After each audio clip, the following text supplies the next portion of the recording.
If you're listening to this on the day it comes out and live near Vancouver, come to the Dime on Commercial Drive Thursday, February 15th for a chance to win a free wired snowboard. Before I start the show, I want to thank Gwen and Alaya at Mt Baker for arranging to use their office in Bellingham for this interview. Special thanks to everyone at Baker who worked to make the conference room clear of LBS prizing for us. Cheers. The FNRad Snowboard Podcast is presented by Skyview Campers, Never Summer's innovative take on the tiny home. Designed and built in beautiful Colorado, check out skyviewcampers.com. Wired Snowboards builds quality snowboards by hand 10 minutes away from my house.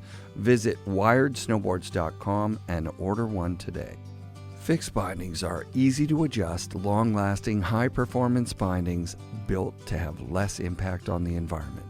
Check out fixedbindingco.com.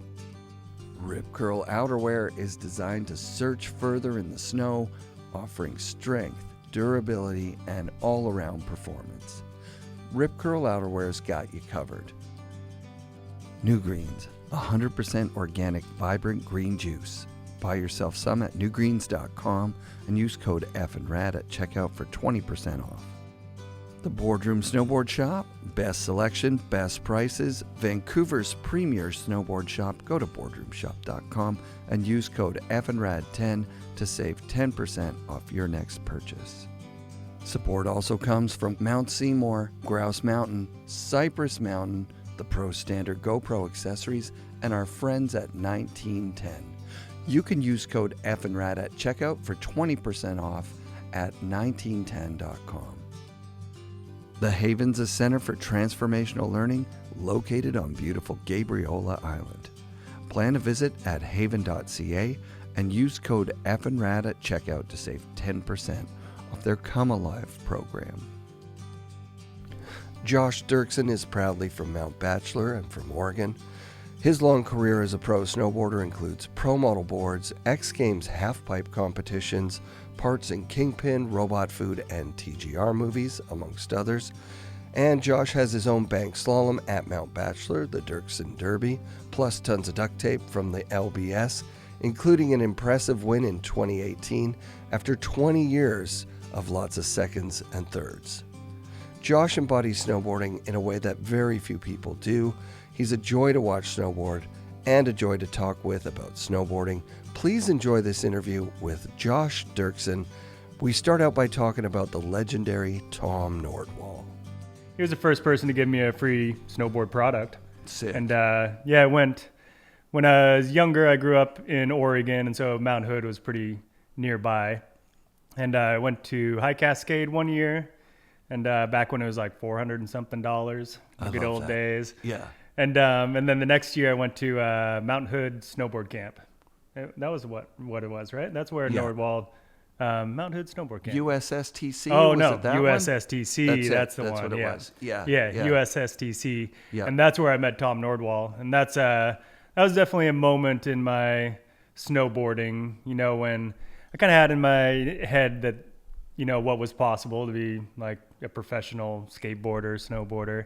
But it was kind of going up there and seeing like this could work, and meeting guys like Tom Nordwall who are connected with the industry, and he gave me the first product that I ever got was a Joyride 148, little Dr. Seuss graphics on the bottom. The Filch, that one was called. Yeah. That one is sick. So sick. Did you break that by any chance? I didn't. No.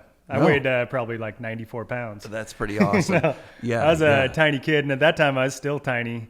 Like I was a pretty tiny kid growing up, and I think that's kind of how I really got into skateboarding, snowboarding. Was the town I grew up in was small, and the only things happening were basketball, football, track and field, and wrestling was something. I got into wrestling too, but I was won most of the time. I just won by default because no one else was that low enough weight.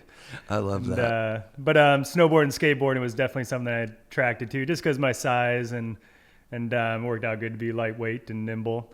But also I'd never quite lined up with coaching and people telling me what to do, I don't think. And that was something snowboarding was something really appealing. A lot of the early pro guys that were just the best of the best were small, like Dev, Peter Line, like there was an advantage, like big lanky style guys like Wes Makepeace and like that were tall. Were way more rare. Whereas I guess these days, well, maybe way more rare too, because those guys got recruited for basketball team or something. As they saw me in a lineup and they're like, "No, we'll take him last if needed." It was much more than just my size, for sure. Snowboarding was and skateboarding. I kind of use those two as the same sport almost. It was just what I do in the summertime or what I do in the wintertime. But that's what I was attracted to for sure. And then going up to Mount Hood and meeting Tom Nordwall and getting that coolest board at the time, that Joyride, when that thing came out. And Nate Cole, wasn't he one who was? He certainly was. There was just some stuff coming out, and I thought that was the coolest thing ever. And definitely put me on a path to like wanting more free snowboards, which has been going good since that time. And then I got that Joyride, and then Tom Nordwall moved on to Yellow Bus, which is kind of a random company with looking back, kind of a goofy name, but it was Tom Nordwall, and then it was Alistair Schultz, and that was another local legend of Mt Bachelor. Sick. And he was riding those boards too, and even riding them in Mac Dog video parts and stuff. And and so I got that board, and that was something like really fun to Yellow Bus stuff. Yellow Bus. I rode because Yellow Bus manufactured the Ice Age boards I was talking about before. Yeah, so Yellow Bus was the first manufacturer of. There was an Ice Age Jimmy Scott. I think the first year they just did 2 Jimmy Scott boards. Yeah, and those boards rode really fun. Yeah. They were good. The kind of grainy top sheets, and there's a real like visceral memory for me of the way that those boards, like when you'd mount your bindings, I was so proud to ride them because I was getting them for free and I was like connected to this company. It was like, what an awesome time in snowboarding, for sure. Yeah, and interesting how we remember those details of like what the top sheet texture was, and it's just such a special moment of everything was new, snowboards included.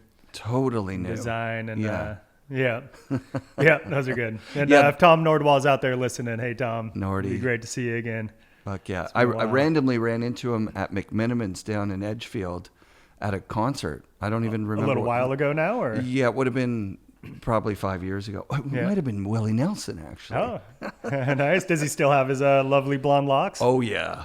Oh yeah. Totally, Tom. Yeah. That is cool. He was such a big part of it back in that day, especially the community culture part of it at Mount Hood. You know, at he was head coach at Windell's, and he could make things happen. He was the guy who could get you a digger job, which would literally change your life, right?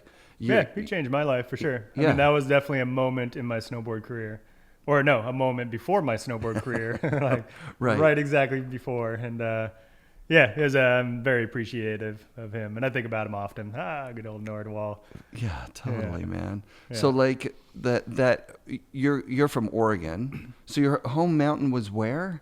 Well, I guess to do a quick rundown, I was born in Canada to American parents in Ottawa, Ontario, but I only lived there 2 years. My family was just living up there. My dad's swim coaching, and then after 2 years, we moved back to Oregon, and that's where my family's from, and like both sides of the family. And Roseburg, Oregon was one side of the grandparents, and Portland area was another side. Sick. And then I grew up in a town, Crestwell, Oregon. It was a kind of a smaller little town. I think maybe it had 1,500 people in the whole town. Yeah. And like a really small school where you definitely knew everybody. I mean, you knew everybody from first grade to 12th grade, everybody's names. And, wow. It was a tiny little town. And then my dad was really into cross-country skiing, which came in handy up in Ottawa. There's a lot of cold temps up there and flat. Tons of from trails. What I hear. Yes. I don't quite remember. But and then we moved to Oregon, and every weekend during the winter was going up cross-country skiing. We had a dad who kind of led the charge in the family, and every weekend of the year was hiking, backpacking, kind of outdoors, and I definitely grew up in that. Winter camping, is that like... That was a big thing. Winter camping and... I hate it. Yeah. So I can't imagine, how does a dad get kids to appreciate and love winter camping?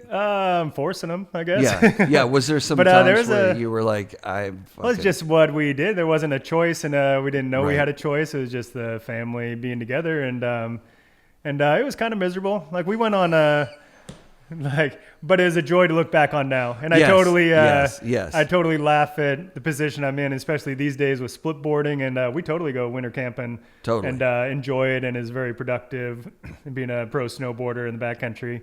That's probably the reason I don't do it, is that I never did it as a kid. And every time that I go, I'm like, I am never doing this again. Yeah, that's what my sister said at about 16 years old. She's like, and I'm done.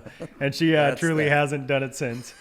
But it is definitely skills that I still use to this day, and I enjoy it. I enjoy winter camping for just, there's no one out there. You know, you can go hiking in the summer, and you'll see a very small amount of people, but winter camping, you can get like, there's no one. You feel so peaceful, and just the snow kind of softens all the noise, and it is a really enjoyable time. If you have the right gear too, that makes a big difference, like a warm enough sleeping bag, for example, but we didn't have the right gear when I was a kid.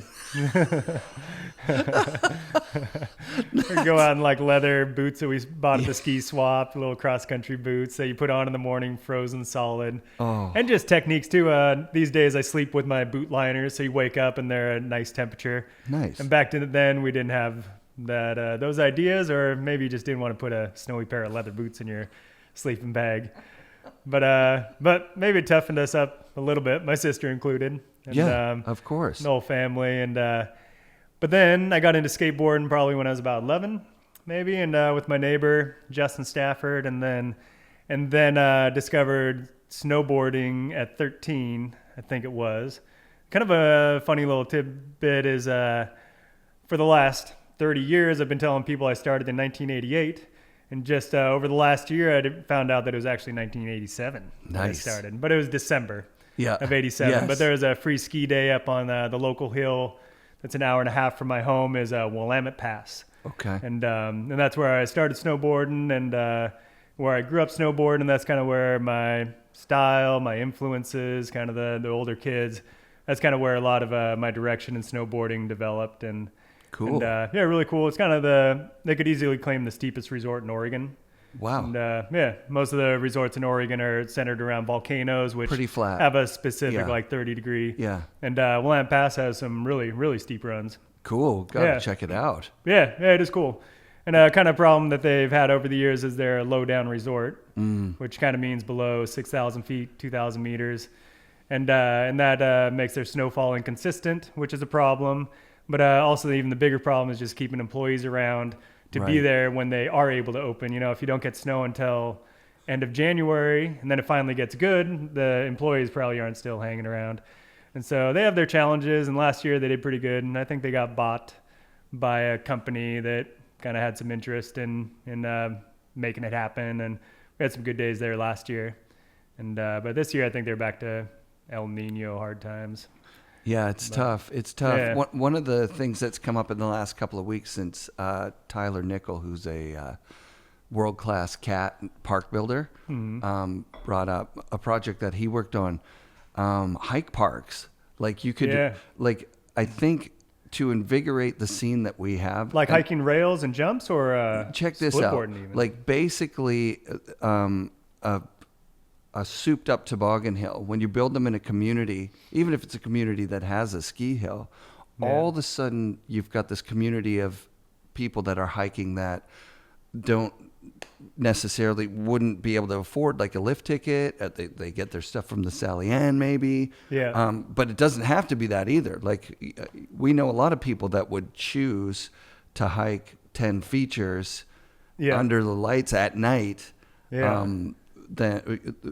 Against, you know, going to any resort, really. Yeah, even these days I almost dream of splitboard mountains, you know, where it's or touring mountains where there's no chairlift, but there's awesome terrain and somebody's laying a good track going up, and you know, just farming like good mountains. Interesting. Yeah, because there are a lot of these low-lying mountains in BC where, they don't have the community to support that infrastructure. And like you're saying, the challenges are real. Like if your job is supposed to start in November and then it doesn't start until the middle of January, they might just say, we're not running the hill this year. But there's some wisdom to that too, like to create spots where you come in. And part of the problems is the access to get to the parking lot, it's not just the chairlifts that get you there. It's kind of them plowing the parking lot and keeping some facilities open. And maybe we'll do that one of these days. I just feel like if there were people like Mr. Patagonia, that are really actually concerned about inclusion in the space, one of the best ways to include people is to create a free area adjacent to, you could have a place up in Whistler in the foothills where it snows. Or even if it doesn't snow, you've got snowmaking and you create like a little hikes zone that people just come and learn at. Or that people come and terraform the mounds of dirt so that you need very minimal snow. And then you've got these cool little features to just hike and progress. So fun. I think that's the future of snow sports because we're at a $300 lift ticket. Like crowds and lift lines, even with the tickets being out of control prices situation here where, you could have a release valve for some people. I think Woodward out in Utah, I think they got some good stuff going where you can buy a month season pass and you can buy like just nighttime, kind of totally like cheaper prices, not hiking like we're talking about, but it's just the ability to kind of work it into your life in a inexpensive way. I really want to talk to Gunny and the whole Woodward vibe just about what they're doing because it is switching what a ski resort is. And this is a cool conversation to have with you because I've been talking with people this week. The idea that snowboarding never was really in control of the industry side because there was already a fully formed industry. The story I've been making up in my head is that imagine roller skating already had roller skating parks and a tour and contests all set up. And then skateboarding came in and it had to be under the roller skating banner. It would be different. And that's what snowboarding is. There were already ski hills. There were already manufacturers. There were already competitions. And the ski manufacturers kind of watched us flounder around building boards in our garages for a while. And then once there was the money end of things was enough, they're like, okay, guys, we're going to take this. We've been doing this for 100 years. Like, you don't know what you're doing. We're already building your boards. We already have your numbers. We know how many you're making. Like, step aside. It's time for us to take over. That's just the production side of things and the company side of things. The community side of things, that happened without many of us even knowing. It still can be taken in different directions where we want it. 100%. Like you've got your bank slalom that's, there's no, the ski industry isn't, telling you need to do this. You're making that up from your imagination. I'm interested to get to the story about the bank slalom, the 20-year bank slalom. It's a fun story to get to. We're here at Mt Baker at their head office. Thank you very much to the Baker crew for letting us use the space. When did you first hear about the bank slalom? Was it before you competed in it or? Yeah, very much so. Maybe not way before. I mean, I think walking around the offices here, looking at all the posters, I think I might have been to my first bank slalom in 97. Wow. And which is a long time ago now, but pretty much my career can be like centered with the bank slalom. Every year the bank slalom was part of my snowboard career, like the reasons I really got going, riding a lot, and every day was like Baker's coming up, and and it started really early on. I moved to Bachelor in 94 and moved in with just good old snowboard buddies and worked up at Mount Hood as a pipe digger, digging the pipes, not raking the pipes, and did that for a couple years. So 94, 95, and I remember the first, 95 I started riding for Morrow Snowboards. Rad. And Morrow Snowboards was out of Salem, Oregon. and Northwest, and that's Baker. And this was the event. You know, Robbie Morrow had won it already once, and during my years, he won it again when I was up here. I think the year he won it. No, the year Goodwill won it. It was Goodwill first, Mario Paulo Dabini second, and myself third. And that was a fun Morrow sweep. Yeah, Morrow sweep. I never even thought about sick. that. That's amazing. And Goodwill with an awesome line. Yeah. But Robbie won it again too. And so definitely the people that I was around were winning it and doing well. But my roommate, Ross Peterson in Bend, I remember he went up in what I'm guessing was 96th, the 12th annual. And he came back and he told the stories about how cool it was. And that was really something personal, like hearing about it and that it was possible just for us to go up there. And so I think the next year is when I went up there with Morrow, with the whole Morrow crew, and had a fast wax board. And that first year, I think, of course, there's been so many years, too many to count now. Yeah. But I think it was that first year, like I did quite well. I think I got third, which was like, ooh, this is my thing. Like this could work out. Yeah. And it was I missed first place by just milliseconds, and I'm like, oh, this could be quite easy, even maybe to get that gold duct tape, and then to kind of jump through throw the whole story timeline. Since that first one where it seemed like, oh, this could work out and not be as challenging, I went 20 years and then finally won it. And in exactly 20 years too, which kind of makes it like a nice little book story. That's killer. I can talk about that, and I'm sure we will. Yeah, but, the win, right. Well, year two, did you come back and think, I'm 100% going to win this year? Maybe not 100% going to win, and that's kind of when I think about my mentality too. Like I kind of went up there with it's almost a snowboard mentality or a Baker mentality. Like, I'm coming up here to have fun. I'm coming up here to do my best. And I came up and I had fun every year and I did my best. And my best overall those years were second place, third place, fourth place. And so I got second place over those 20-year block. I got second place 3 times. I got third place 4 times. Oh. I got fourth place 3 times. And pretty much every other time I got top 10. I think there was one year I didn't qualify, which was heartbreaking. And what happened that year? I don't know. I guess I can make excuses, but I think it was a good excuse. I think I had a board that had a really deep structure. It was kind of when I first started riding for Salomon, they had really fast boards, and part of that was they stone ground their boards, and they're really known for fast bases. And so they're kind of playing around with stone ground, the structure that you put in. Yeah. And I got a structure that was probably better for Mount Hood in the summertime as a really deep structure. But if you put it in certain types of snow, it's not really that fast. And having a fast board doesn't do everything, waxing it. But it's not going to help. It's not going to win it for you, but it might help you lose. And I guess having a fast board, and so that year I just had a really slow board, and just when I got on the course, and I kind of looked at it like, oh, I need to start paying attention to, not a board just looking fast, because I looked at that thing and I'm like, that is like even more structured than the other one, like that's the one that's going to go quick. Yeah. But that's kind of always been my Baker battle too, is picking out boards, like which board I'm going to ride. And kind of a fun thing that I looked at the other day, I was looking at one Ball J. I think they're one manufacturing, but One Ball J wax, everybody knows it. Totally. I looked at their website and they kind of had a border cross racing, just kind of explanation. And one of the things on there was you'll go faster on the board you're used to.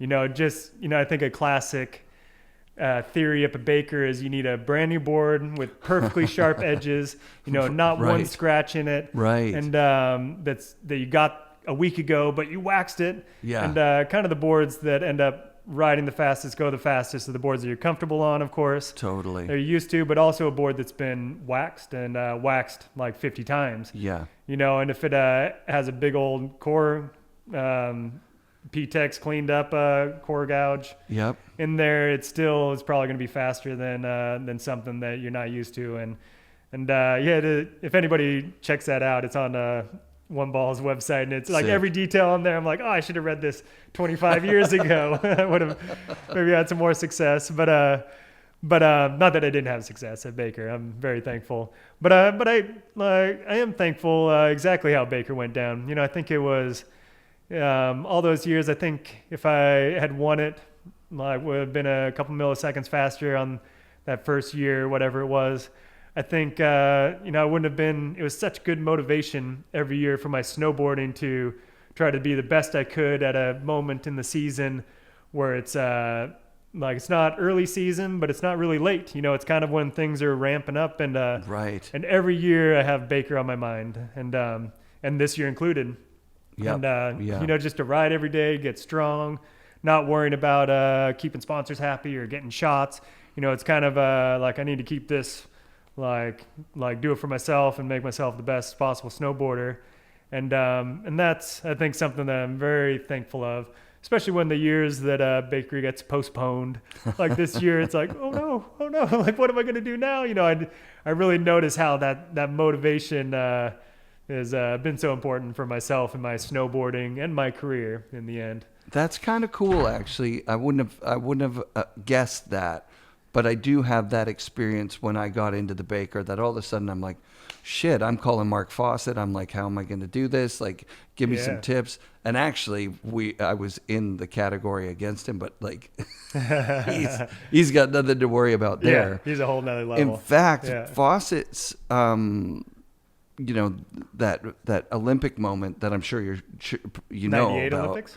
98 Olympics where his binding pulled out. Oh. Canada was going to sweep. Yeah. Like we were. Was that? I listened to. I think that was your podcast. Yes. Yeah. That was probably a couple of years ago. He talked about it, but he was basically saying exactly what you just said. Yeah. Like, how do you crack a fresh board when you've got this one that's just working totally perfect? Yeah. So he was like, no animosity towards the builders. That board was expired. He knew it was expired. Yeah. It was unfortunate that it broke when it did, because there was no going back. It was just like Todd Richards, right? Todd bails in one of his runs in 98. It was like a sudden death. It was like, if you bail, you're out. Yeah, that was. It sucks. Yeah. It was a crappy format, and they've since made it better, I'm sure. Yeah. But and with Todd that year, that was I was riding from Morrow with him, and we were traveling all over the place at the same time. Yeah. And that was such a hype up to one little moment. It's like, no. Oh. But I just saw something on it the other day, and John Simmons is like, this was my first contest ever. Yeah. Like to win Olympic gold at my first contest ever. And I'm going, that's what Terje was talking about. This is exactly what Terje was talking about. Yeah. Was that this is going to become something that it's not, like a stamp of like, here's the best in the world, which eventually it was. You know, when Sean was winning it, you know, he was like that next level competitor above everybody else. But in the beginning, it counted for so much, but it wasn't it just kind of destroyed everything that had come before it. You know, the World Cups. There's I think my personality as a snowboarder, you know, Shaun White's kind of the opposite. Like the hype up, he feeds off that, and it'll make him a better snowboarder. But the best days I've ever had snowboarding were the days that were unexpected for me to do well. For example, you know, is like when things start getting hyped up, like Dirksen's gonna win it. That's when I start snowboarding worse. And that's just kind of my personality, which is maybe why I went away from normal sports too. Yeah, like snowboarding is something that it's kind of the whole season, you know, that it's based on, and not just moments or your whole career even. Totally. You know, it's like how your whole story in snowboarding, and not just you came to the Olympics, you won, and then everybody forgot about it. It's definitely suits my personality well. Yeah, Terje was kind of the opposite. There was a bunch of those years in there where you're competing with him where he was unbeatable. Didn't he do like back-to-back wins, 2 or 3? Or for sure. Yeah, Todd got him once. I think at the U.S. Open was that. Yeah, but that was a big. Yeah. There was one event in there that Todd won the event over Terje, and it was like, it was amazing. Like, oh my gosh, Terje Like, is unbeatable. Yeah, and that was the whole hype up with the Olympics too, and the big deal was that the best guy wasn't coming. Right. And, but then also at Baker, he was unbeatable. Remember, he was so fast. What years were those? Were those like 96, I think it was probably 96 to 2017. I mean, but he was, he's so fast for so many years, like so consistently fast. The edge control, just watching him go, you're like, oh, holy shit. It's so beautiful. How is he so much better at that than 99.9% of the people out there? Yeah, he was, that was racing, and that's something that like a core snowboarder can really appreciate, because you can see that, like, whoa, that is different, than the other. But everything, pipe, tricks, air awareness, upside down, like free riding in Alaska, he was a very motivating person in snowboarding all those years too, for myself and for many others. So was he competitive in the start gate? Was he like, Dirksen's a contender here? I wouldn't say that's his style. He's pretty chill, which is intimidating. It's even more intimidating. You look over and it's like, he doesn't look nervous. Right. Yeah, I remember him telling a story about Jimmy Scott, and I've heard it a couple of places, but he told me, like, Jimmy Scott was winning, half-pipe competitions all over the place. Yeah. And in the start gate, just before Terje goes, whatever you do in your run, I'm going to do the same tricks, but I'm going to do them twice as high. That was Jimmy's, he didn't go the amplitude, but he had the tricks. He totally did. Yeah, and then Terje came around with both. Just ruled it. So in these in-between years when you're getting a second, like you said, with the Todd Richards thing at the Olympics, so much hype. And then this moment. Yeah. And then the amount of times that I heard my friends tell me, always the bridesmaid joke. I was like, I've heard that one, man. But eventually, the year I won it, I was totally in a different mindset. I remember Brian Fox, he's like, I'm hoping you're going to win it this year. And the answer I gave that year was different. It wasn't like annoyed. It was kind of ahead of my head, like, I hope so too. But, I'm thankful for getting second a million times, and just being able to consistently place and be in that top level of bank slalom racers. And, so I think the year that it did actually happen, that I won, that it wasn't just that I waxed my board correctly. It was just my mindset was different. And another piece, I went up there saying, I don't want to get third.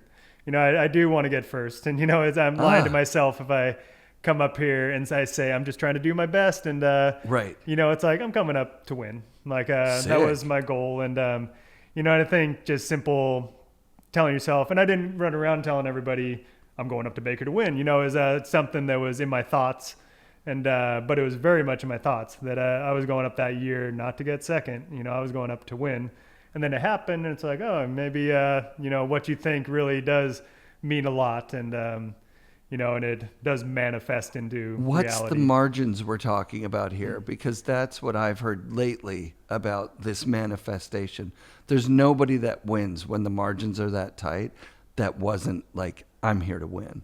Yeah. Yeah. Yeah. There's the Baker race has been won by 0.00 something.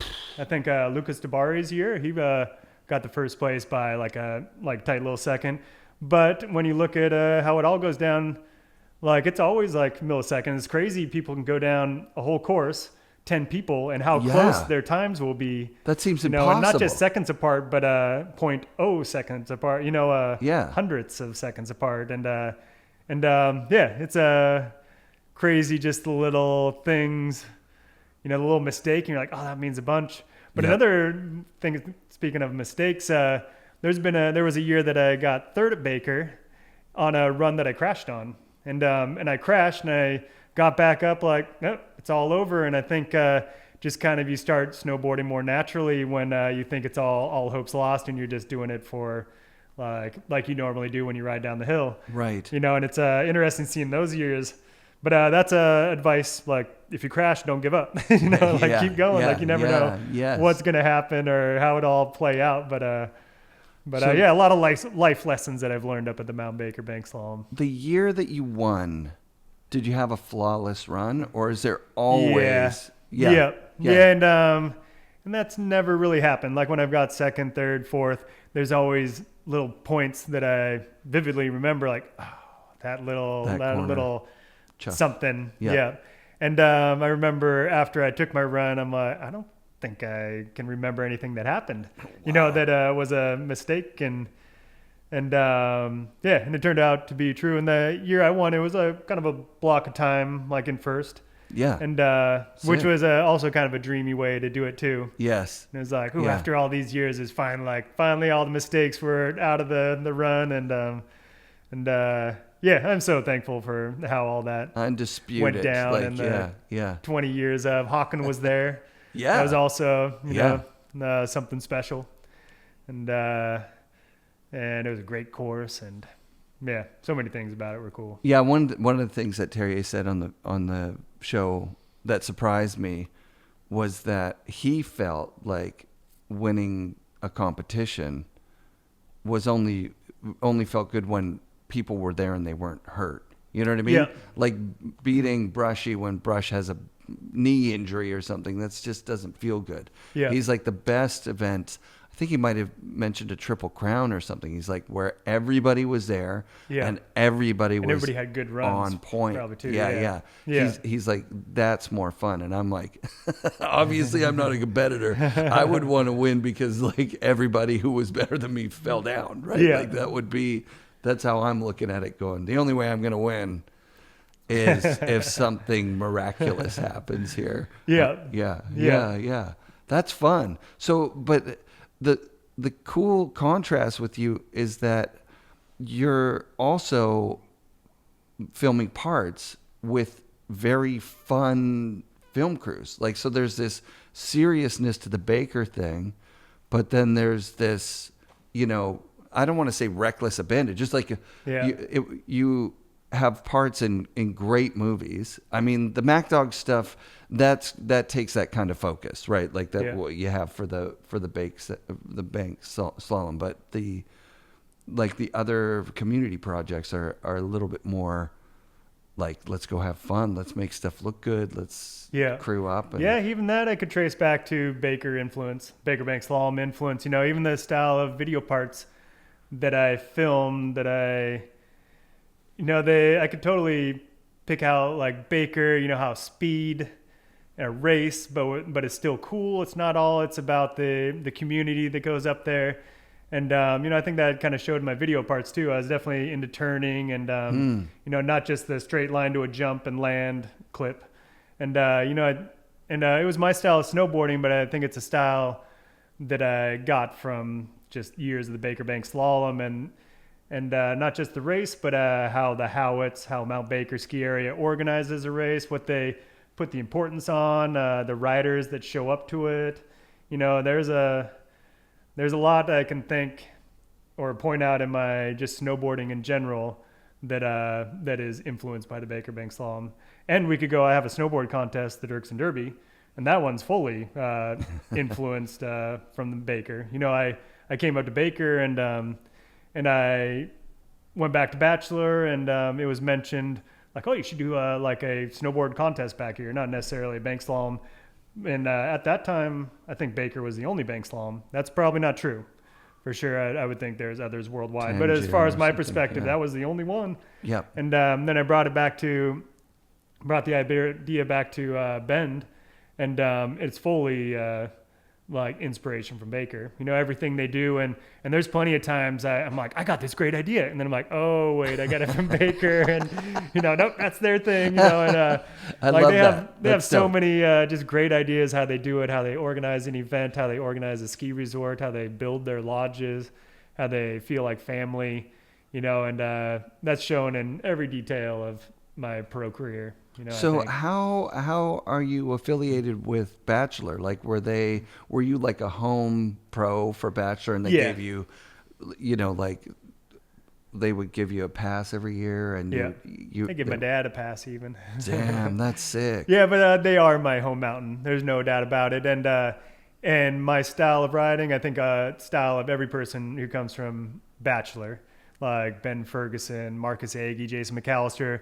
We're a flat mountain. And that's why it kind of translates to Baker Bank Slalom. Like, we're a flat mountain where you're really working for your speed. It's not like Jackson Hole where you're just getting the speed and you're trying to control it. Right. You know, we're a mountain where if you don't know how to get speed and move around the mountain, that you're not going to be able to hit the jump. You know, you won't have the speed. I forgot this, but I did a bend trip. We did a Mt Bachelor trip with the Ice Age team, and it was people from all over the place. Dave Pinkerman, I remember, was there, and there were some kids from California who were surfers, and they showed on the side, like, so it's I remember it kind of being like Mount Seymour, like their side hits. Yeah, and like that's definitely what we're known for. Yeah. And so there was some flat spot where these surfer guys were going to the side and pumping it like a wave, like surfing. And that was the first time I'd ever seen that anywhere. I still do that now. Like if I'm somewhere and there's like a little flat with a thing at the side. Yeah. And you generate a lot of speed that way. It's actually a fun way to ride. Yeah. But I didn't. It's a really unique way to ride that when you head off somewhere and start filming video parts, it's something that shows in your video part that you grew up at Mt Bachelor. And we even got Lucas Walks, a skier. Yeah. And you can totally tell that he grew up at Bachelor too, that his style of skiing is big mountain stuff. But even when he rides that big mountain stuff, there's like a Bachelor influence in there. A Bachelor flow. That's so cool. Yeah, it's a very special, unique mountain worldwide.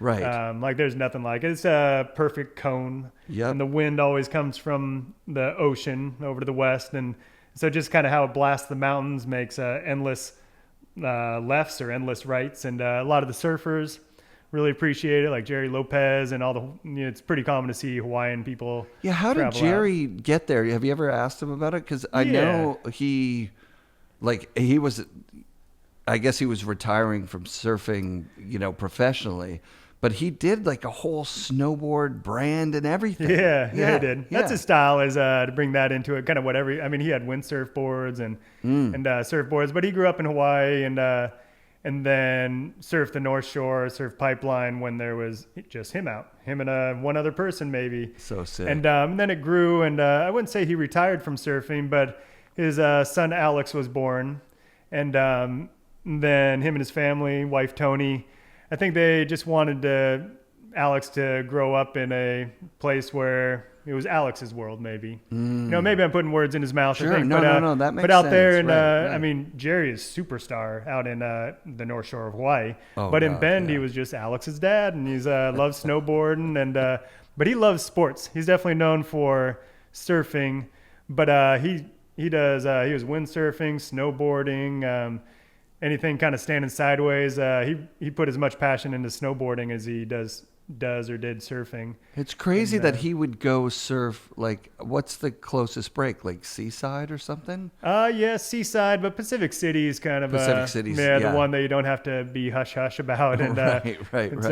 It's just kind of direct over from Bend, and paddling out there is kind of like going to the bar. You just kind of see the people you love seeing, and everybody's got a smile on their face. Sick. They've got a sick skate park there too. Yeah, they do now. Yeah, that guy with a cool wave going over it. Yeah, it's unreal. Yeah, my buddy Jeff Mollenkopf owns the shop there, and dope. Kind of the crew of surfers in that area got all that going for many years. They put out a lot of effort, and it was cool to see it finally get built and see how it came out. And I think they just put a addition onto it too. Yeah. So I just skated the first part, but they added a whole nother section on there. Sick.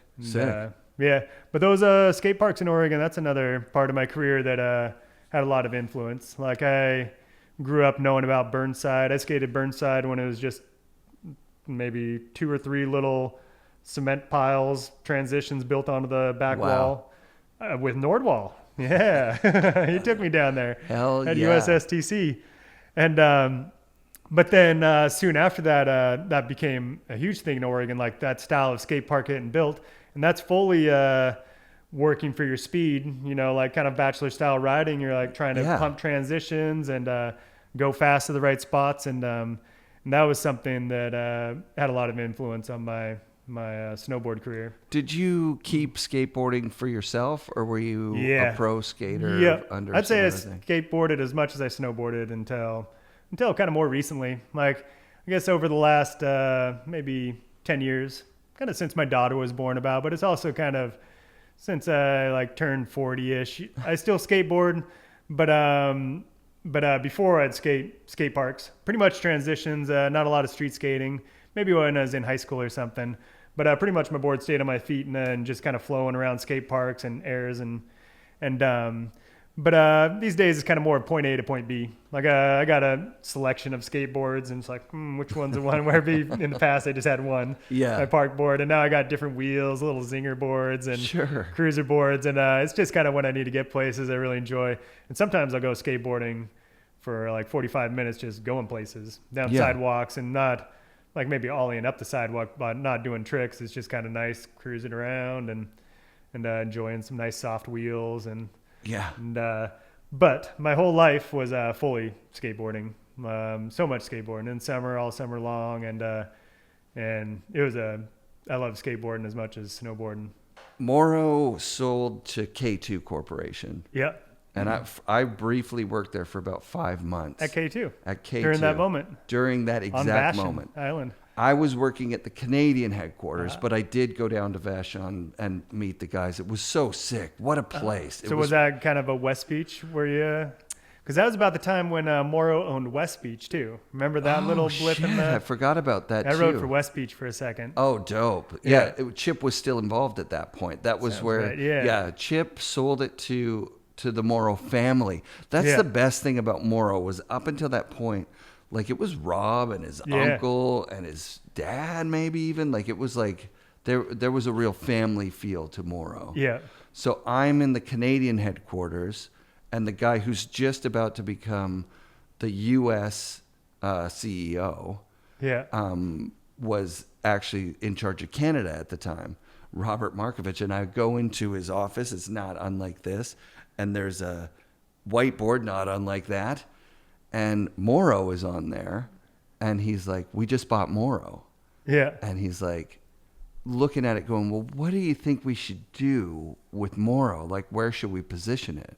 Because they had liquid, they had like... that was a question. Yeah, I even got on West Beach, and I never felt like it's like West Beach is like Devin Walsh, you know. It's like right. You know, there was and West Beach is the West Beach Classic, that big snowboard event. Right. It felt like just we were guests in the house or something. So yeah, Morrow at that time was on that whiteboard. Markovich is looking at it and he's going, "What should we do?" And I actually got to say to him, "Are you kidding me? Morrow's like the highest quality boards. You know, you're selling Ride, you're selling K2." Those are good high-end boards, but Morrow has pre-cured, torsion-wrapped foam cores that allow them to like tweak every little aspect of that board. There's no wood flaws, there's no knots, there's no grain orientation. Yeah, these boards ride perfectly, and they're engineered like they're over-engineered. They're incredible. There's nowhere for this to be other than high-end stuff. Yeah. And then to my dismay, by the end of the, that season. Sold to K2. That was, K2 owned them, but that was the guy thinking, like, where are we going to put them?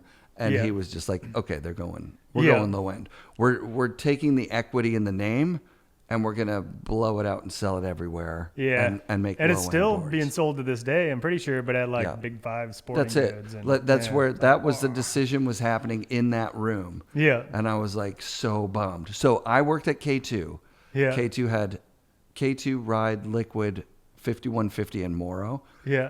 And I got to choose any board of any company for my free board. Yeah. And I took a Todd Richards Scarecrow warranty board. I was like, this board is better than everything else that we have. Yeah, he always had such awesome graphics too. So good. The graphic was so good. So Morrow, joining the Morrow family for you in 95?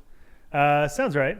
You were like now a part of this legendary Noah Brandon, Todd Richards, Jana Meyer, Trevor Graves. More than just the riders. More than the riders. Everybody in there. Rob Morrow. And there's a lot of design, like Sanders Nye. A lot of Tucker Franson was in there somewhere. Yeah. It was it was an awesome, super awesome, and that was a big decision. That was kind of my first big decision in snowboarding, I guess. So as we started, I got that free board from Tom Nordwall, and then it led to yellow buses. And a World Cup pipe event came into town. And this was when I moved to Bachelor in '94. and I showed up on my yellow bus, and actually it hit a rock, and about this much of the edge was missing on my yellow bus. Wow. And so I took my first run through there, and then somebody, the local Burton rep, he's like, you want to just ride this board? And so I rode a Burton board for the next run. I'm like, whoa, snowboards can be better than a yellow bus with a missing edge in there. Yep. And then I headed up to Hood that summer to work my first year at Mount Hood pipe digging. And that's where I met Todd Richards and met so many people that I still love today. And at the end of the summer, it kind of came around that I could ride for Burton. Like, they're like, yeah, we're all for it. Or I could ride for Morrow. And Morrow, I'm like, oh, that's, and it was a toss-up. I mean, I was riding all summer Terje board, and I was a Terje fan. Sick board. I'm like, and but it was really just kind of the personal, it seemed like I'm Oregon, they're Oregon. And Todd Richards, I mean, to this day, he's my biggest fan, which is, it's like really motivating having such a talented rider say you're awesome. It's like, oh. And so luckily when the time came that I chose Morrow at that moment, and then I started running for Morrow. So that was probably the fall of '95. I got on Morrow, and just from there it was awesome. Like I hopped on trips with Richards, and we went to, early on was pipe contests, and that's kind of what I started early on, as in being like the first couple months, even not even that long. But I was into pipe contests for a little bit, and then I just kind of faded into kind of more big airs were kind of starting to be a thing, and then it moved into filming, which is the majority of my career was jumping and filming. Yeah. But I was kind of into pipe, especially like that first summer at Hood and riding pipe and stuff. But and then Morrow turned out to be so awesome, just for being inspired by all the riders on the team, and learning kind of marketing of snowboarding with Todd Richards and Chris Holtz and Jeff Bartell. They had an art department that is legendary, like still going.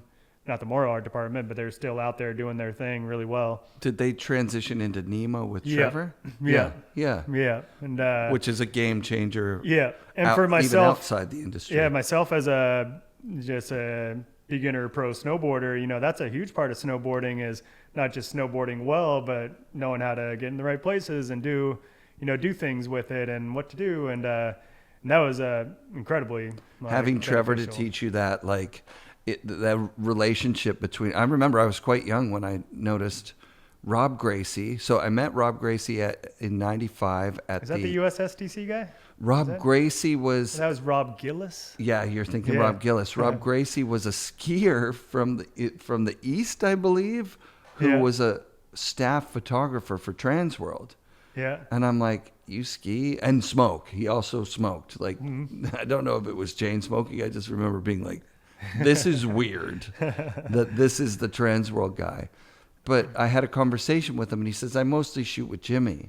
So Jimmy Scott and him had a partnership, which was like a big portion of why Jimmy Scott was a prolific pro snowboarder. Yeah, it is very much a team effort. Yeah. In snowboarding too. It's not just doing the trick. It's like somebody shooting the trick in the right way, and coordinating where it happens, where that person got the shot of you doing the trick.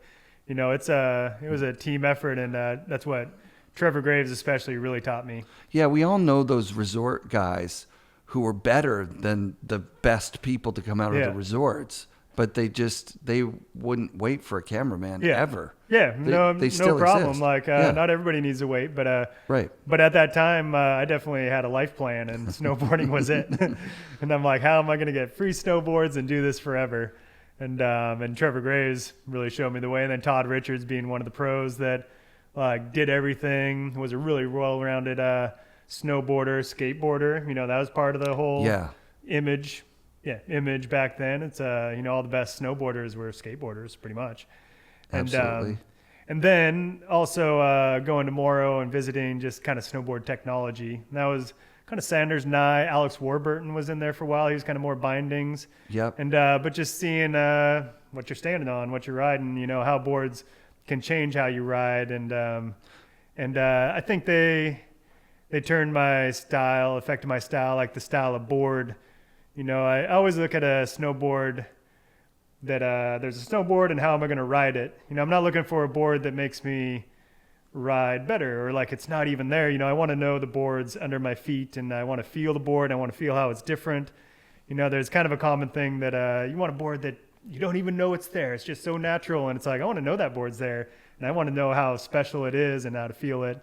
That's something I learned at Morrow Snowboards, you know, just that the design does matter. Every snowboard is not the same. What a different experience. Think about being a pro snowboarder today, right?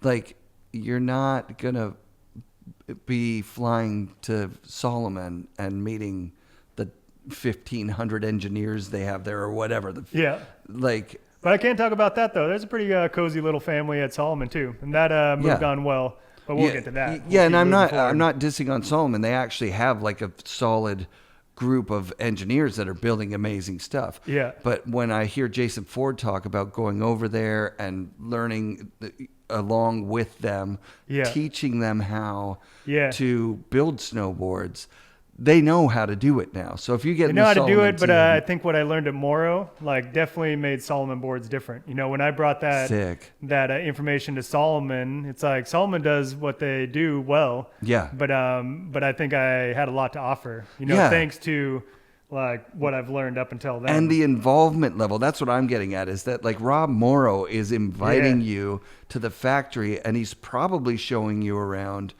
in a very excited way and going like, these guys are excited. Look what we've got coming out. Like I saw Warbs the last time he was designing boards. He was helping design at Yes. And they had the like see-through clear, you know, Yes board. Yeah. The powder hall. We did that. Yeah. Right. But there was a concave to it that he was really excited about. Yeah. Like it's so cool to see board designers like with the Morrow spoon nose. You mean? Yeah. So it was the opposite of that. So the Yes Hall had like a. Oh yeah, I know that board. Yeah. And he was like, "This ride's amazing. You got to try it." And I'm like, "Man, it's been a while since I've had that experience." But back in the '90s, that was kind of.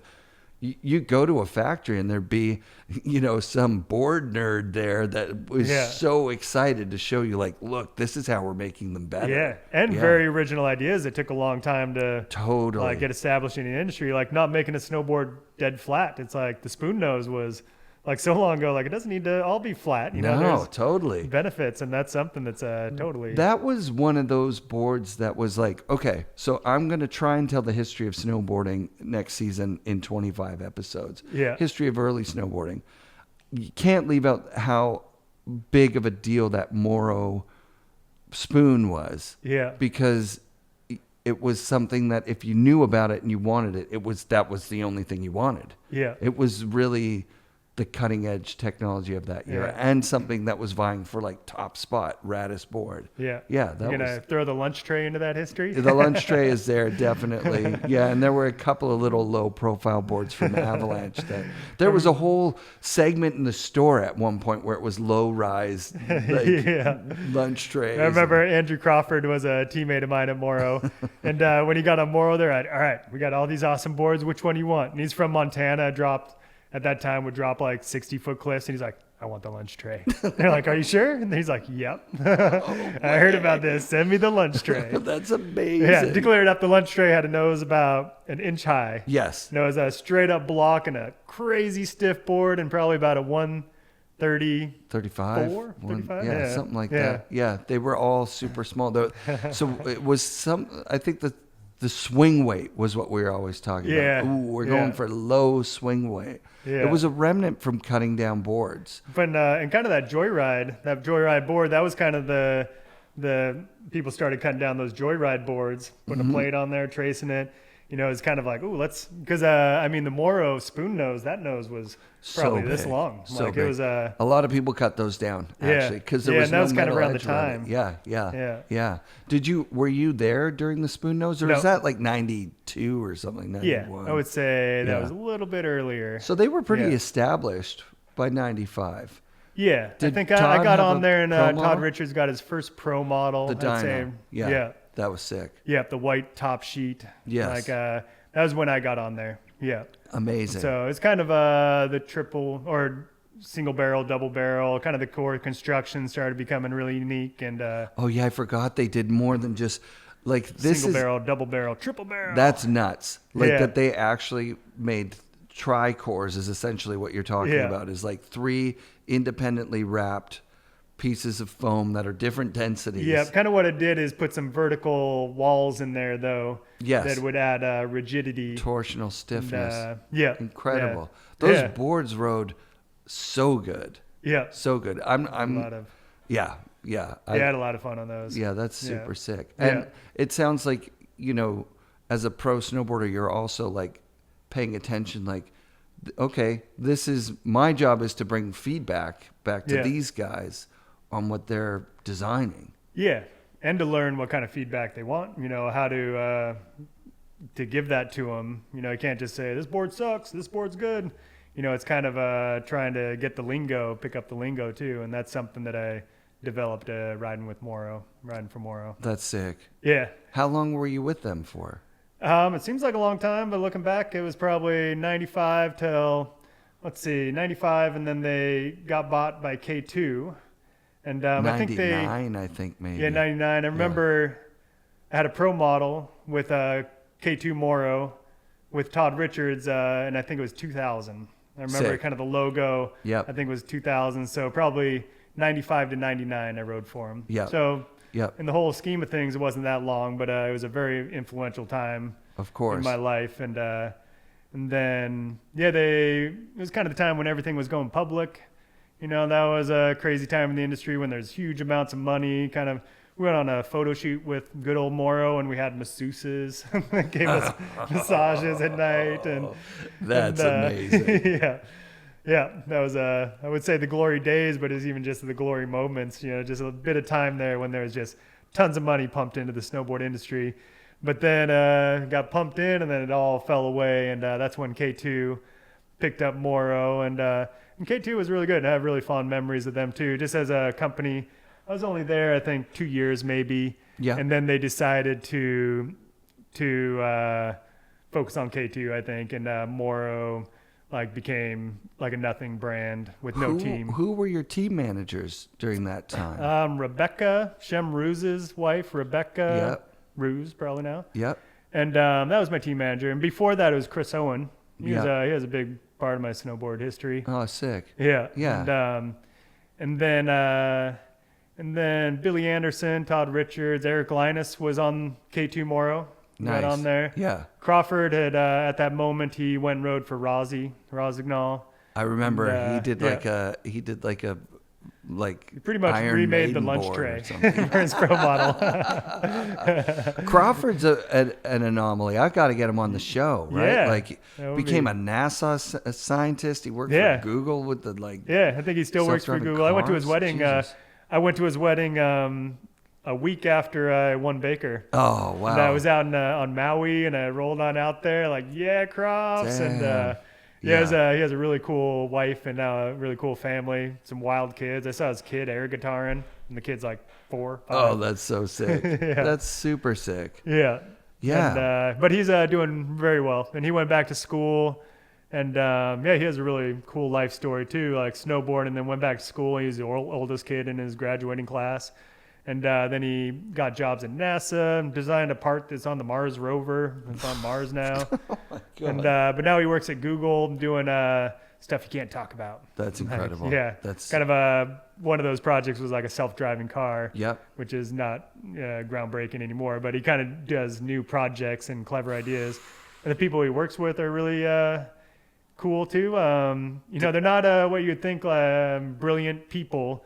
They're creative people. Yeah. They're not people that graduated with straight A's with a master's degree. They're just people who have a different way of thinking, and Crawford being one of them. That's so dope. Does he still snowboard? You ever ride I with wouldn't him? think so, because I think where he lives and he's working, and his new passion, but also he beat himself down really hard. And I mean, it started out with 60-foot cliffs to flat on a lunch tray. Right. And a couple of years back, he got a hip surgery and maybe even a replacement. And so maybe he's feeling better now, but he did beat his body down with that was his style, and that was what made him awesome to watch. Is he did not give up. He would just boom, boom, boom, going for it until he got it. And but I think it caught up with him, and that's why he had to retire from snowboarding and but keep his brain moving. He's done somehow. really well. Yeah. He's Yeah. done really well. It's really dope. cool. See now. Did you? I guess I remember that time at K2 when they got Morrow that there was an intentional non-cross pollination of like teams. So you're not encouraged to ride with like Vile when he gets on K2, No. right? Like No. you're Yeah. still doing the Morrow team is separate from even the ride team and everything's That was at a time when compartmentalized. there was like team photo shoots and teams were really stuck together. You know, Volcom kind of really did that well. Yeah. Like the family, and that was kind of the whole industry kind of wanted that. Like our team is tight, and Yeah. and that's what we were going for sure. We went on all the trips together, and it was that was my crew of riders at that time. And besides, I think around that time I was filming with Kingpin Productions, Whitey. Sick. And so there was other snowboarders that we're hanging out with, but kind of the core group was we were doing it together. Yeah, that's fun. Yeah. Yeah, it was Jody from the Man Boys who was explaining to me how difficult it is when you've got a tight-knit crew of guys that just all get along and film well together. Yeah. To be put on a trip just with random people from just some team you're on. You know, all of a sudden you're on like a team trip on a team where there's somebody who's maybe like a dick to you or like who's like, fuck, you get paid more than me, fuck you, or whatever it is. You just don't travel with them. Yeah, I think at that time or those days, you would kick that person off the team. You know, everybody, like we all had to kind of say who we wanted on the team, and it was made up of us. You know, it was we totally had to say. You know, it wasn't like now where you need to bring people from different areas. It's like this is us, and we snowboard together all the time, and so we're gonna get that guy on the team, so he's like on the same boards, and we're doing the same things. So there is a push for more inclusion on the team or diversity, and that's great that they're doing that stuff now is important. But I could see how like a company mandated team roster is going to maybe mess up. Well, no, you have to just do the same thing and go like, hey, we all need to get along. This guy doesn't, this guy's not cutting it, or this girl's not That's cutting kind of it. life in general, though. If you don't get Yeah. along, it's not going to get you to the same places in life. Truth. You know, being Right. somebody who's easy to work with, and that's always been the Right. case, or easy to hang out, or easy to get frustrated with.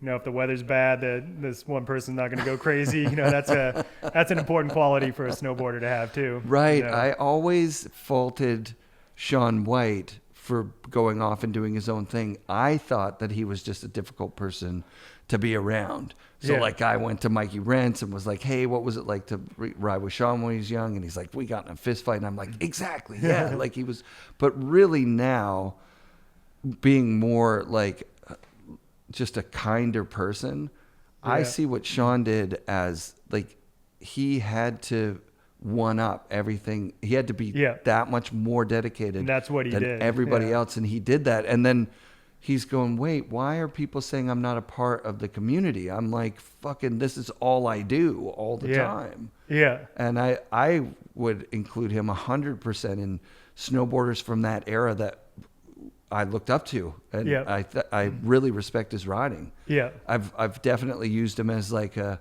default for like a guy who doesn't get it, and I don't do that anymore because holy shit, what he was doing is just next level. Like, and that was his style. And part of snowboarding, pro snowboarding, is bringing people from different directions, you know, that have a different way of doing things. And he was unique in his own way, for sure.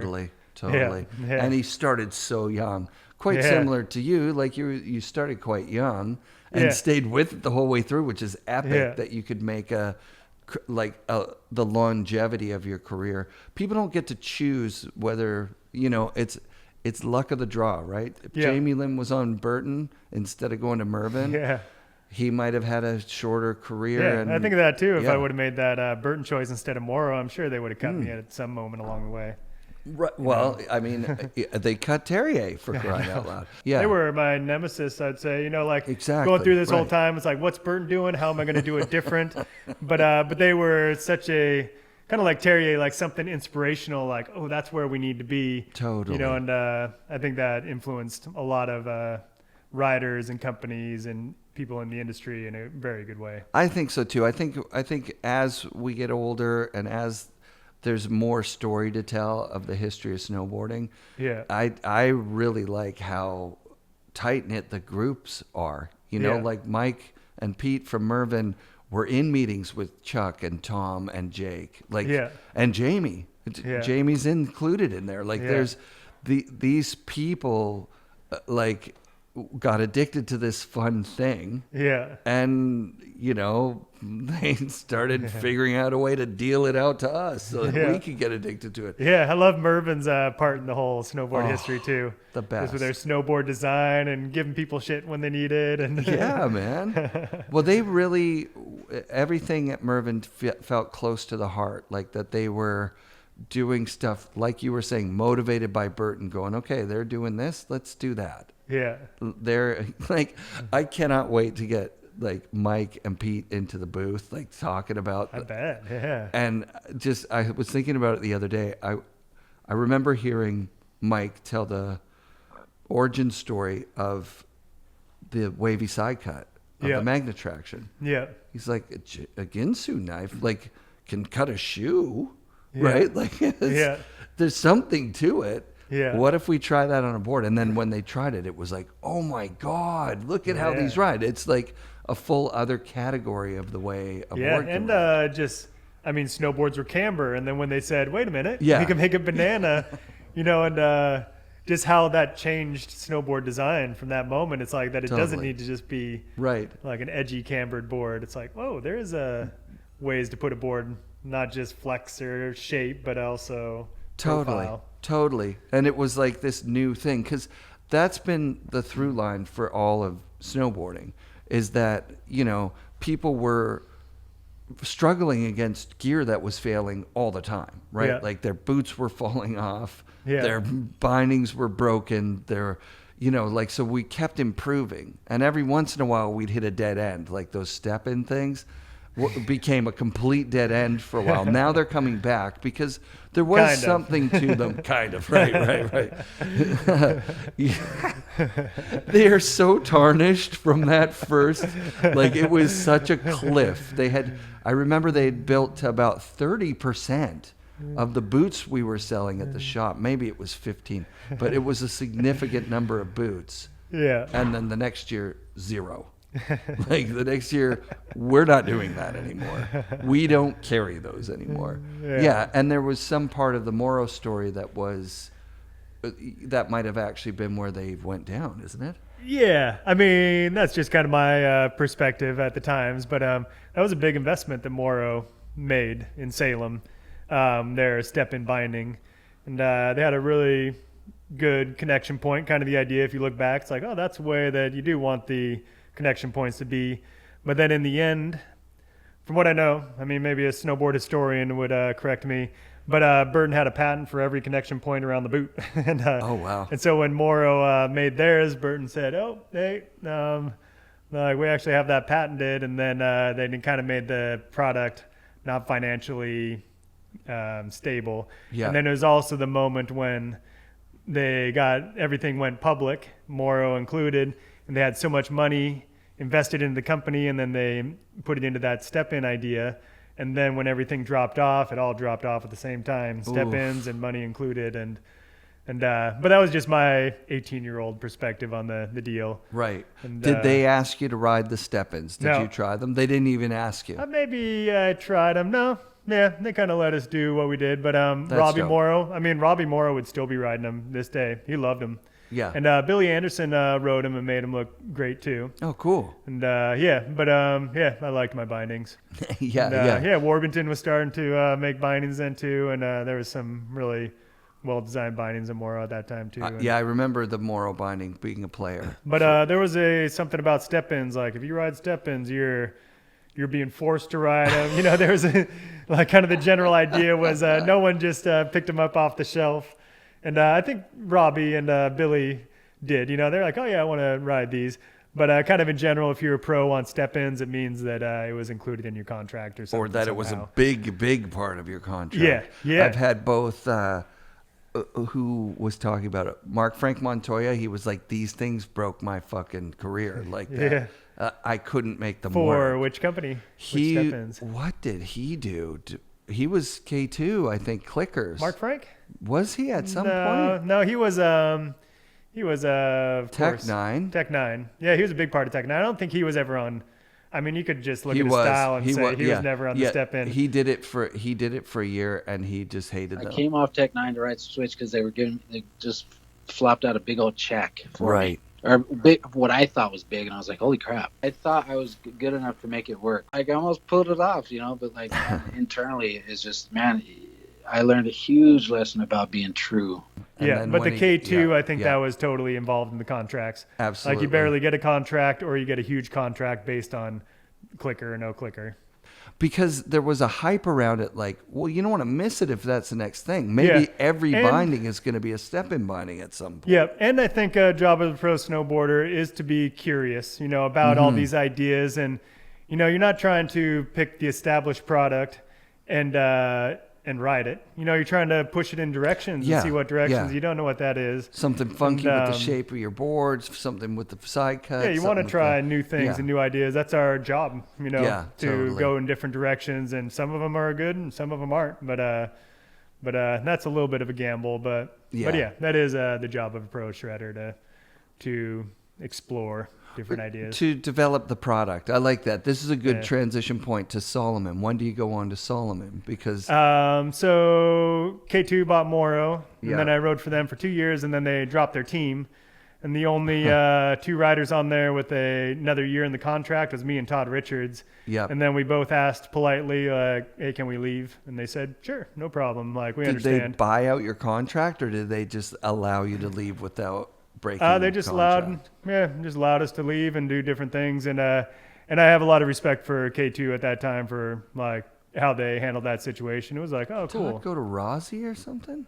Todd went to Rosignol. Yeah. On there with Crawford. Crawford went first, and then Todd went after. Right. And had some really cool boards on Rosignol too. They certainly did. Yeah. Yeah. And then you went to Salomon. And then I went to Salomon. Yeah. And how did you make that decision? Were there people? Again, was like Burton coming back? No, you know what it was at that time?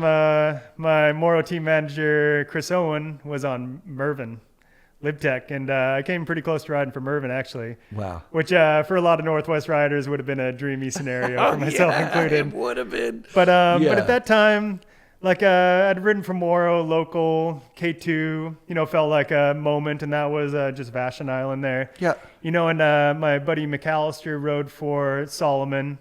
And that was a time when Salomon was had some really shiny, really appealing boards. But I think what really got me was just kind of the international, I want to go places, I want to see what else is out there outside of the Northwest. I love the Northwest, and then I'm from here, but I totally wanted to, go ride glaciers in the summer in Europe. And then I knew what was possible because my roommate, Jason McAllister, was on Salomon, and he was doing those things. And I had a lot of friends other than just McAllister on there too that were already riding for Salomon.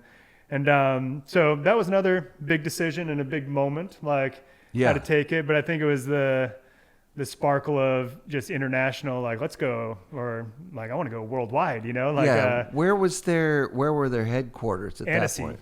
Yep, and they're still in Annecy, France. Right. And actually I live in Switzerland now. Right. With my Swiss wife, who totally ties into my Salomon conversation here.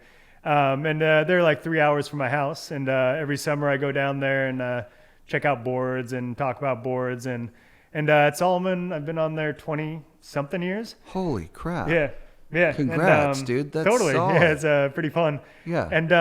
And actually the Salomon Snowboards department has stayed very similar. The same guys that I worked with the very beginning, I still work with now. There's a lot of, and it kind of has to do with French law. You can't fire people. Oh, wow. Kind of in France, you're kind of, if you're an employee at a business, you're kind of family. Just like you can't fire your uncle. I got you. Yeah. And it's you're always around, and there's something to that's kind of like you're always family, and it's kind of a cool way to. So there's a couple of people that were there that aren't there anymore. Emmanuel Krebs. Yeah, he was my team manager. And Jason Ford. That I might have drove half crazy. Sorry, Emmanuel. I just saw him 2 days ago. Oh, did you? Yeah, awesome. That's a brilliant dude too, man. Yeah. Like he's a university professor now. Oh, I bet. Yeah. He was really smart. He was super, super smart. Yeah. And he was really fun. And he was fully, I got on Salomon straight with him and his team manager, and boom, like it was go time. He's a good snowboarder too. Holy shit. It's cool when your team manager actually has done the thing. You know? Yeah. That's been a lot of my team managers. Good. Chris Owen, he was always a pro snowboarder early on in Bend. Right. But a great thing about my Salomon decision at that time was the first trip. I think Emmanuel invited me on my first trip to Les Deux Alpes, France. And it was like a summer trip with the whole Salomon team.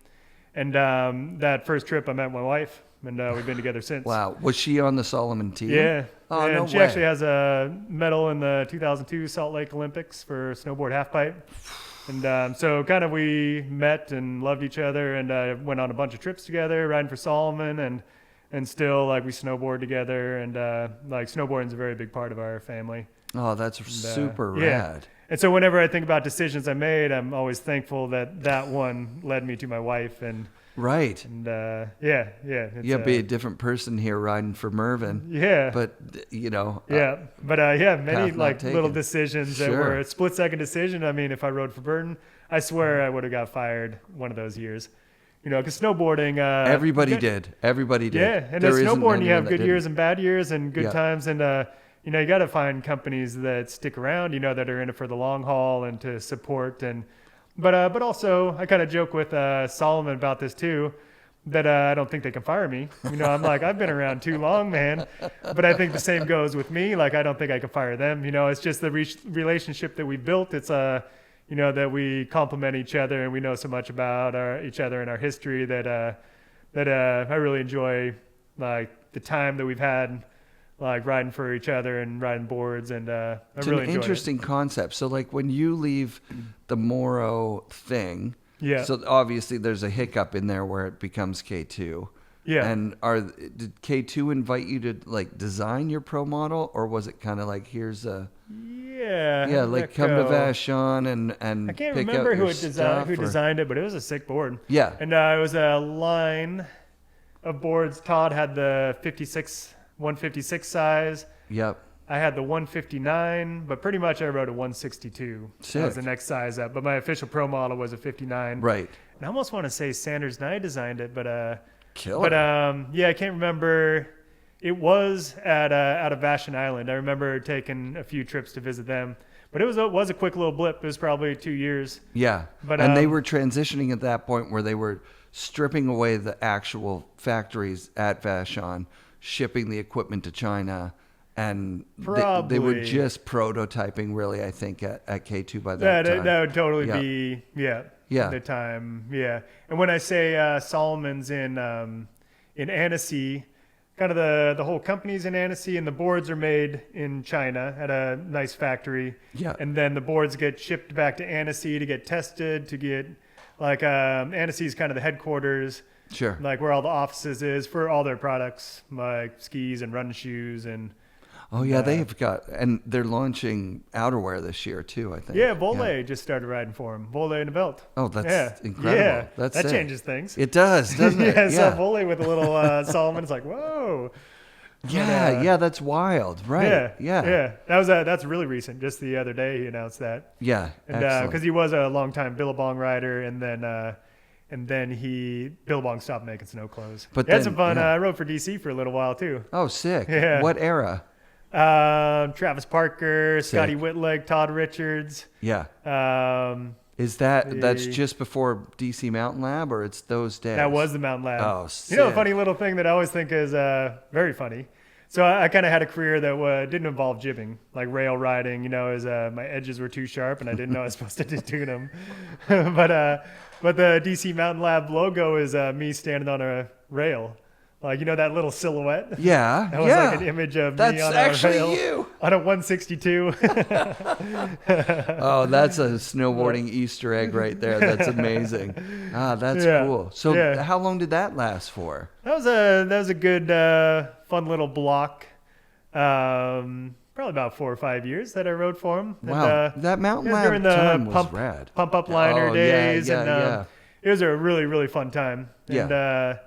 And when Ken Block passed away, I kind of made me think like, I wonder if I ever like properly told him thanks for all those good times and fun trips. Seems There's like a lot of things in snowboarding. Once things move on, it's like boom, going in different directions. And it was a very thankful time and such a cool company that was just really forward innovation of snowboarding, tricks. And, it was a really fun style of company to be part of, that was looking for the direction of not just product, but like where is snowboarding going to go? How are we going to influence it? And kind of had the style of company that had the money. Like, what do you want to do? How do we, Danny Way, you want a big ass ramp? Like, we'll build that for you. Totally. It was very good days and a really cool team. Todd Richards again on there and Travis Parker, Whit Lake. And that was some fun times. I've definitely had some fun with snowboard sponsors. Yeah, Dev was on there, got on there around that time, right?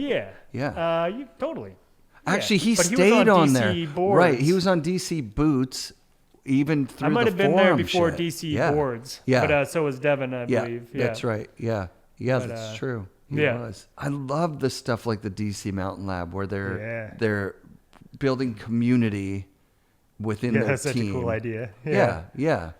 And you got on with the Robot Food guys, but not right at the beginning, right? Like it was not at the beginning. It was, and I think if I asked a lot of people, they would be like, "You were there the whole time." Right. But I was filming with Kingpin. Yeah. And then let's see. Did you do skits and stuff in Kingpin? Oh yeah. What's your skit? I don't have the movies memorized. Well, I had one. One was just me at a skate park.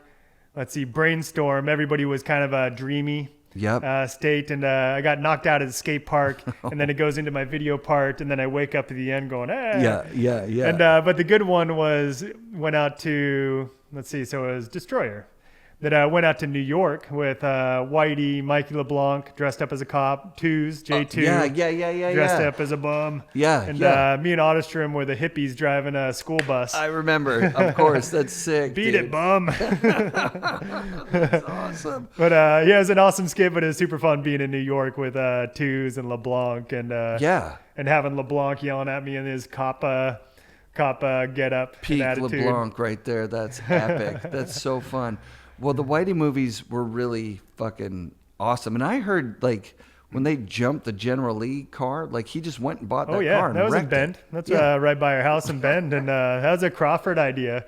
Him and Jake Price got a backhoe set up in just a random gravel pit. No one bothered them, and they set up, and a lot of luck involved for that car going straight and launching. Yeah. Because they just put a block on the pedal, and it went. That's so sick. Yeah, a lot of cool little skits and fun. Those little ideas definitely added to your friend, family, brought the riders together, at that time when teams were tight, and it was kind of a way to bring different personalities together and become really good friends. Yeah, and, across all different it showed brands. in the snowboarding that was offered in those films, I think, is how close everybody was and how we're all supporting each other. So you were still filming with Whitey for the first couple of Robot Foods. Yeah, and that was my start of filming. Actually, not 100% true, but filming with Whitey is when I decided that's what I want to do. That is the pace that I want in my season. Not one contest, like you got to do it today or nothing. It's kind of, you got the whole season to kind of show your snowboarding and pick the days that you're feeling it. And I really liked that kind of style of riding. And would you put together a trick list? Yeah. And you would like spots, and you would be like this. Maybe spot, not spots so much, but a trick list, like the tricks I wanted to get, and maybe in my head as specific as like what I wanted to get them on, like a park jump or a powder jump or a cliff drop, and maybe the list would be more in my head at the beginning, and then I would start laying out tricks that I got, or that I think every rider kind of did this, like in the quality of the shot, like it's a pretty good one, but maybe I should try to get a better one.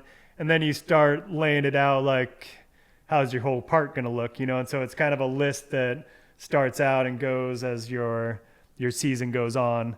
And that's totally part of it, trying to see what's missing in there and, lines and rails, but that never quite happened with me. I love that. No, this is a part of the, pro career. Before there were coaches and Instagram followers and social media numbers, right? Yeah. But you're still doing it, and you've got. Are those a part of your contract right now, like social media numbers and things like that? Yeah, but I warn everybody I ride for, and I mean, like Salomon, they know what's happening. Yeah. But I don't quite do Instagram. Like I do Instagram to show my family what I'm up to. That it's not just, and I know I'm supposed to do it, and it's kind of fun putting it out there. Yeah. But maybe I'm just too old for. You didn't transition to that, and tons of. And it's like, what do I have to offer snowboarding? Is something else that goes on in any snowboarder's head. I think pro snowboarder, and I don't think Instagram's what I'm here for. Right. And I look at the Derby, the snowboard bank slalom that I put on, and that's totally something that I have to offer the snowboard community is like something in person, that everything so much is on a little screen and communication and a moment when you can see a person and say, hey, there you are, it's the real thing. And, those are the kind of things that I appreciate and I know that are special and unique. And I appreciate people who do Instagram really well and make it something special. But I'm glad that's not the only thing, and I'm glad I'm not the only thing. That it's everybody adding pieces to. That's actually a really positive spin on it, because that's true, right? Like some people just do Instagram really, really well. Yeah. Yeah. And I'm thinking Jody Wozniak. Every time I see like what he's curating, I'm like, dude, rad style, stuff of him, stuff of the industry, like super sick. And you're trying to inspire people with Instagram, and it's easy to make them jealous, FOMO. It's easy to kind of be like, I'm doing it all and you're not, and it's, certain people do that better where it is inspiration that you're getting out of it. Totally. And community and support. Totally. Yeah, man. And so what's the genesis of the bank slalom? Like, was there... Mine. Yes. Is there a... It started before Instagram. Is it a memorial or anything like that? Is it like... It is, right? No, it's not a memorial. It's not. Sorry. Okay, sorry. Because but there are reasons that we do it, and many reasons. Yeah. And some very genuine and important. But at the start, I was doing Baker, and I was dazzled by Baker. I thought it was the coolest thing in the world. And then I think it was Bachelor, but maybe just Bend, Oregon kind of said, like, we should do something, or you should do something back at home. No, you know who it was Brad Stewart. Oh, wow. Yeah, from I certainly Bonfire. do. And by the way, if this is a great time for me to say this, if you're thinking about supporting our Patreon listeners only are going to get a 5-year-old, 6-year-old Brad Stewart full audio episode this week. I just listened to it. I need to become a Patreon. Brad, I'll send it to you for being a guest. I don't mind supporting those things. I'll try to become a Patreon. He is a absolute well of knowledge about snowboard history, about snowboard business. So he told you, you should do it. He was the first little That's amazing. flicker of the flame. Amazing. Mentioned it, and then it just kind of rolled into like, I should do a bank slalom. There's not too many out there, and doing something in my home mountain. And then it kind of came up, what are we going to do with the money? And around that time, a local rider, Tyler Eklund, 13-year-old, just kind of up-and-coming snowboarder in our community, broke his neck at Snowboard Nationals, and as bad as you can. Like, he's on a breather machine, but he's very much alive still, and very awesome kid. Not a kid anymore, but compared to my old age. But he's a really cool person, and he is for sure our inspiration. And in the beginning, when he did have the accident at USASA Nationals, just landed on a jump and riding out of it, and just had an edge catch that just threw him into a weird position. And but he didn't have health insurance, and that is a time, it still is the time that a lot of people don't have health insurance, but luckily not as many. And he didn't have health insurance, and he had incredible bills, hospital, but also just helping his family deal with those costs. And so the Derby for first many years was just purely supporting him. Yeah. 100% of the money raised through the event. It was all volunteer, and went to Tyler, and like he started to be like, over the first couple of years, maybe even starting the second or the third, like he started becoming part of our event. And for the last majority of the derbies, we're on the 16th now, and most of them he's raced in our event. We have a Sitski that is a Sitski, and there's a really talented driver, Kendall, from in town, and a really cool program, Oregon Adaptive Sports, in town that gets athletes on the hill that have special circumstances. And they get Tyler up there and races down the course. So every year when I'm building the course, I'm thinking about the top pros, Curtis, Austin, Nils Minnick, but also Tyler Eklund, and how everybody can build a course. And that's a kind of special part of the Derby too, is try and build something that everybody, I mean, that's the whole idea, is trying to get everybody in the same spot, going on the same course, and having it a timed event is something where you can really compare yourself to other riders and competitors, and not in a bad way, but compare. Yeah, it's all the same competition. And we have divisions, of course, 24 of them, and 503 racers. That was okay. So Seth Westcott was like, "Let's go to the Derby," and I was like, "Fuck! I'm getting invited to the Derby with Westcott. Let's do it!" Like, I was 100% down to go. This year, I had him on the show maybe 2 years ago, and I thought, "All right, I'm going." It didn't work out that he could go timing wise. Yeah. But I called him again this year. I'm like, "You think you're gonna go?" He's like, "Oh, maybe." Yeah. And then I went to sign up, and I'm like, "Oh my God, signing up is like not even possible. That's not how this works." There is possibilities, but of course, it has become for different reasons. Like, it's become very popular. Oh, that's a very overwhelming part on my side of things as a contest organizer. Is I wish I had a running style race where they could have 2,000 plus competitors, but there's a limit to the day. We do it in December, middle of December. Yeah, you do it early, which is rad. Yeah, but that's a kind of a special thing that became about it too. It's kind of pre-season, when everybody meets up and goes, "What are you doing this season?" Where you can plan out how the season's going, and a lot of bank slaloms are in the spring, where it's like, "What have you been up to?" This one's, "What are you about to do?" Sick. And but the registration is the biggest challenge we have, and we have a formula, and I have fun with it. It maybe around the Derby 5, it started becoming an issue. Like, we used to put it online in the very beginning, and I think it was online, just register, and it would fill up, and then it filled up quicker. And then about the Derby 5, it filled up in about 2 minutes. Right. And that was 15 years, or how many years ago that was. Mm-hmm. Maybe not 15, but it was like, oh, geez, this is a problem now. Right. And then it's just developed from there. It's kind of a quality problem. It's like, you know what, once I remember Baker really getting some pushback. Like, how come I can't get in? They're like, hey, look, there's a limit. now they've gotten to the point where they're very nuanced about it, and it's easy to understand. But in the beginning, it was kind of like, what the hell? But you just said it. It's like a timed event. You need the X amount of time to time each person. Like, you just have to. And ours is at the shortest day of the year, pretty much. Right. And I've done the math of like how many minutes of daylight, and there's not many minutes of daylight at that time of year. Right. And then you got to plan on bad weather.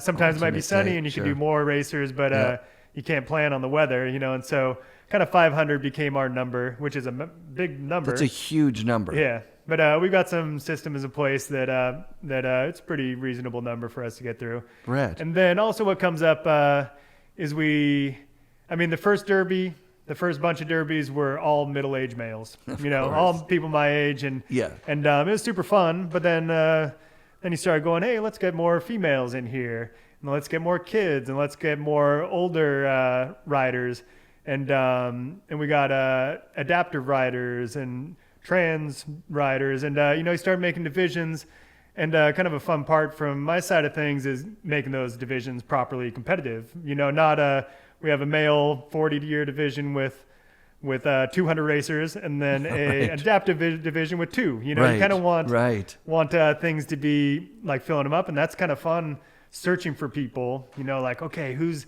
wants into this division, and this year we added kind of a change was we went 50-50 male to female. And so a lot of the female divisions didn't fill up. Yep. Even in the end, they didn't fill up, you know, but it's fun searching and piecing that together. And it's kind of like we were just talking about with the video part. You know, you kind of want to make a plan, you know, you don't want to just throw it together and see what happens. You know, it's kind of fun making a contest. You know, I think the people that get frustrated are saying like, oh, like you're like, it's only exclusive for certain people, only Dirksen's buddies.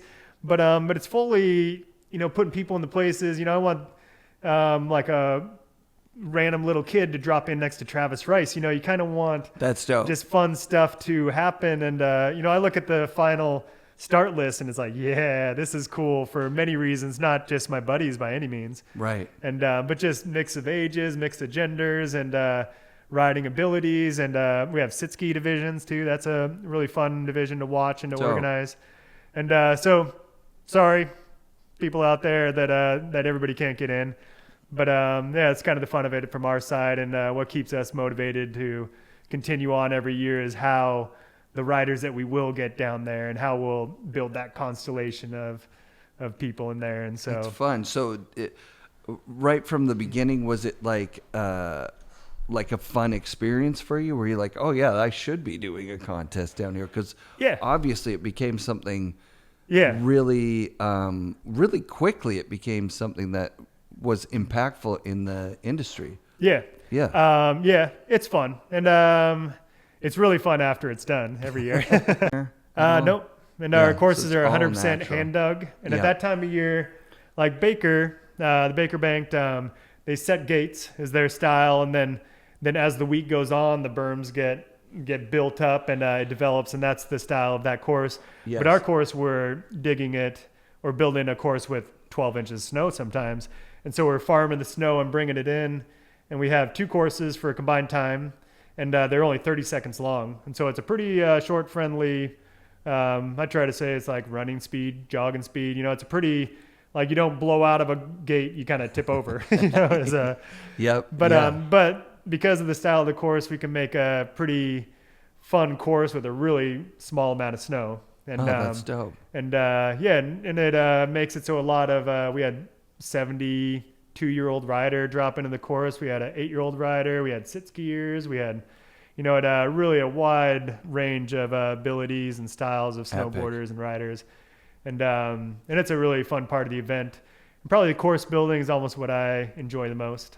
That's a really like seeing it. And over the years, I got a crew of diggers that I bring in and I pay. You know, we're not all volunteers around there anymore. It's like we're there to do a good job, hard work, and make it worthwhile. And so we built an awesome course and just really sharp. Another inspiration for our course design is our buddy Pat Melendowski. So over the years, it's always been Tyler Eklund has been like a main focus, a main inspiration for our event. But we have a buddy, Pat Melendowski, who was a cat driver, pipe, built the 2002 Olympic pipe, for example, and he got diagnosed with brain cancer. Yikes! And that's become a person that really is on our mind every year when we get back together. And he's been a big part of the derby and the design. Like if you look at the style of our course, it does have a unique look to it. It's really sharp because we're building everything. It comes out really. And because you're not going fast, there's not really ruts in there so much. You know, it's it's like pretty manicured little piece. And because it only has 12 berms each, you can kind of go back and smooth them out. And but Pat's inspiration really shows through in the course. And Pat's doing great for everybody to know. He got diagnosed with brain cancer, I think about 11 or 12 years ago, like a really serious, dangerous form. Brain cancer, and went through a bunch of surgeries and took some experimental, maybe that's not the word, but medicines that like it might help, and you can be our test subject. and they gave him 6 months to 5 years to live, and it's been 11 years now. Sick. And he's been snowboarding, and he rode his first chairlift in a long time this year. Oh, good. And I get back to Bend in a couple days, but I heard his plan after he rode up the chairlift, and things are going good, that he's feeling good, that he wants to race the Derby next year. Oof, so that's like, all right. awesome, man. Yeah, That's awesome. so But I awesome. got some planning on the course due in my head. How am I going to get everybody through? But it is really special things like that keep me motivated. Yeah, that's motivated to really keep dope. going. Well, hearing you talk about it, the first thing I think about now is Cale Stevens' mom, Diane Stevens. She's 80 this year. So, and she could race the Derby, no problem. Oh. Got to bring down an 81-year-old woman to race it we're next looking year. 60 plus ladies is a division that I 80 just plus. started. What about 80 plus? 80 plus, ladies? we got a division for sure. You got a spot in there. Yeah. And kind of 60 plus women. That's a category that's harder to find. Like Right. Yeah. Yeah, It she's used an to be anomaly, 50 plus yeah. women, but once you start throwing it out there that there's a place to come race, like there are riders that are 50, 60, male, female. It is, you just got to search for them and set up. Kind of with our registration, we try to let people know that there's a spot for them too. Right. Because the history of the Derby is like, it's full. And it's like, well, it's not Truth. exactly full. Right. Like certain divisions are full. I reached out to you about it, and you explained that to me, actually, in DMs. You're like, certain divisions are full, but we still have space for certain divisions. Take a look at the divisions. Yeah. And you should definitely come down. Yeah, And I try to that'd be set fun. up the Derby with just a weekend full of fun community. I want to interview JMO. Yeah. JD Classic. Platt. Yeah. If I could get like a Ben Ferg, who else is down there? Nils? Nils isn't, but he comes in for the Derby every year. Yeah. He's won it many times. Yeah. But, is he from Oregon as well? Or No, he's from East Coast, but he lives in Utah now. East Coast. Okay. But him and his brother Hans got first and second fastest times this year, ripping through the course. Yeah. There's a couple of other Bend locals. Oh, obviously Jerry. I'd love to have Jerry on the show. That would be Jerry's so missed fun. you, man. He's living down in Baja most of the time, and he comes back when the powder's good. Yeah, exactly. So maybe it's an early his classic season surf style. Like he's there when he should be there. I love that. His documentary made me realize, because he says, "Oh, my life has been very, very self-centered." Yeah. Right. Like, and I'm, oh yeah. Like, if you tell your significant other, well, it snowed, I know we have plans. But you know how I am about when it snows. Like, that's pretty selfish. Yeah, but also inspirational. When you have a passion and Yeah. you dedicate to that, and there's very inspirational. I'm sure Jerry's inspired by many people too. Yeah, right. But, doesn't he throw an event there as well? The Big Wave Challenge. Yeah, right. That's another Patagonia. Helps a lot with my event, and they help a lot with that one too with Jerry. So you guys are on like a shared team kind of thing? For sure we are. Yeah, with Patagonia, and then there's a lady at Patagonia, Allison Allen, who focuses on the events, and we both work closely together with her to make. Like, they had a lot of value to both of our events. Let's talk Patagonia right now. We were talking about it at the beginning. Course hold. Oh yeah. I gotta go to the bathroom. Yeah. Let's pivot to Patagonia. That's sick. Whose coffee is it? What I'm making here is a classic Bend, Oregon roast from Back Porch. Yeah. They make little freeze-dried packs. Kind of everybody in Bend does. Bend loves their coffee. It's kind of just Nescafe. Yeah. But made high quality, and it's perfect for going camping. When I go out camping, getting a good cup of coffee and not Nescafe is really nice. And kind of a highlight of my day as I'm going along. I love it. Test them out, Back Porch. There's a lot of cool companies in Bend that make Bend special. Oregon in general, there's something really, really special about Oregon. Yeah. I went in 1990 or 91 to Wendell's. It was $3.99 at the time for a full week. Oh, nice. My parents paid half, because I heard you talk about yours. You were like, it was $4.95. I think my parents thankfully paid half too. That was part of the deal. Yeah. Well, I remember it went up pretty quickly. Like, by the time we went back in 95, I think we went back the summer of 95, It was very, I very would think that's expensive. about the $1,000 price. Yeah, yeah. That's when I started working there. Yeah. But I worked there digging half pipes, pretty much 10 out of 10 days a week, or out of the sessions were 10 days, and we worked every day and in between days, and we got paid $70 a session. That's unbelievable. So $7 a day. But free lift tickets, free food, free skate ramps. Yes. And not free beer at the Rathskeller, but had enough to buy a beer or two. Rathskeller is such a classic spot. Classic. Unreal. Yeah. Okay, let's talk about Patagonia. When did you first get on Patagonia? How did you make that decision even? Let's see, how did I get on Patagonia? I think I've been on there, quick guess is like 10 years. Okay. 12 years? Yeah. It might be 12 years, but it seems like forever, but it hasn't been forever. Right. And let's see, my buddy Tyler Lamont, who worked at Salomon, and he moved to Patagonia. And when he got there, he said, we need to develop a kind of a snow program, kind of ski, snowboard, pants, having pants that fit over bindings. Classic Patagonia gear was kind of made for backcountry mountain climbing, maybe a touring up kind of style rider, but making just some quality snowboard clothes, ski clothes that have a good style and good fit to them.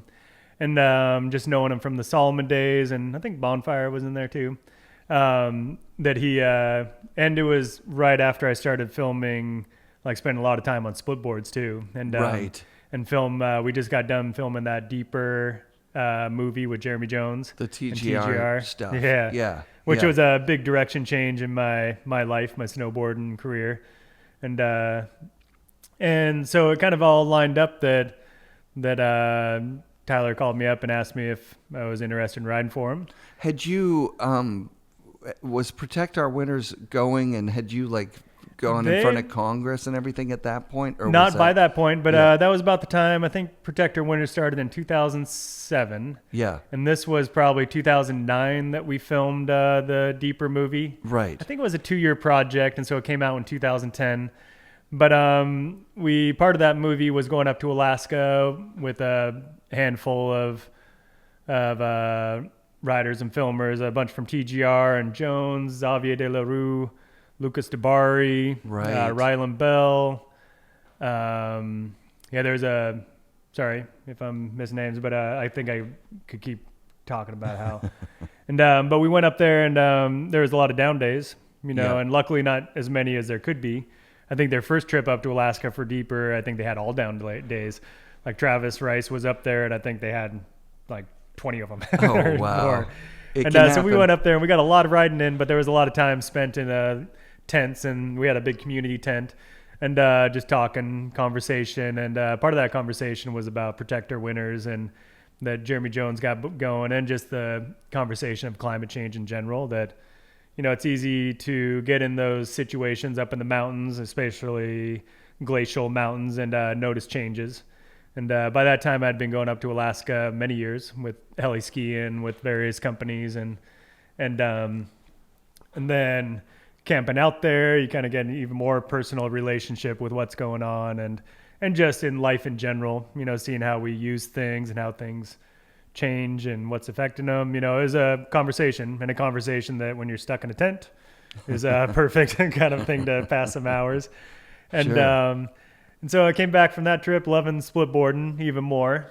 It was soon after I got involved, but just split boarding, the idea in general, really opened up a lot more terrain. We were kind of so packed in when we were relying on snowmobiles, helicopters. There's rules where you can go and what's wilderness, and split boarding, it just kind of opened up everything. And all the most beautiful places are the ones that are protected and from machines and burning gas. And so, split boarding kind of changed things. Then the appeal with Patagonia was, you start to appreciate clothes that are well designed, breathable, layers that don't sweat as much. And that's what Patagonia had to offer. And then having that conversation changing into how are we affecting the environment that we love so much up here?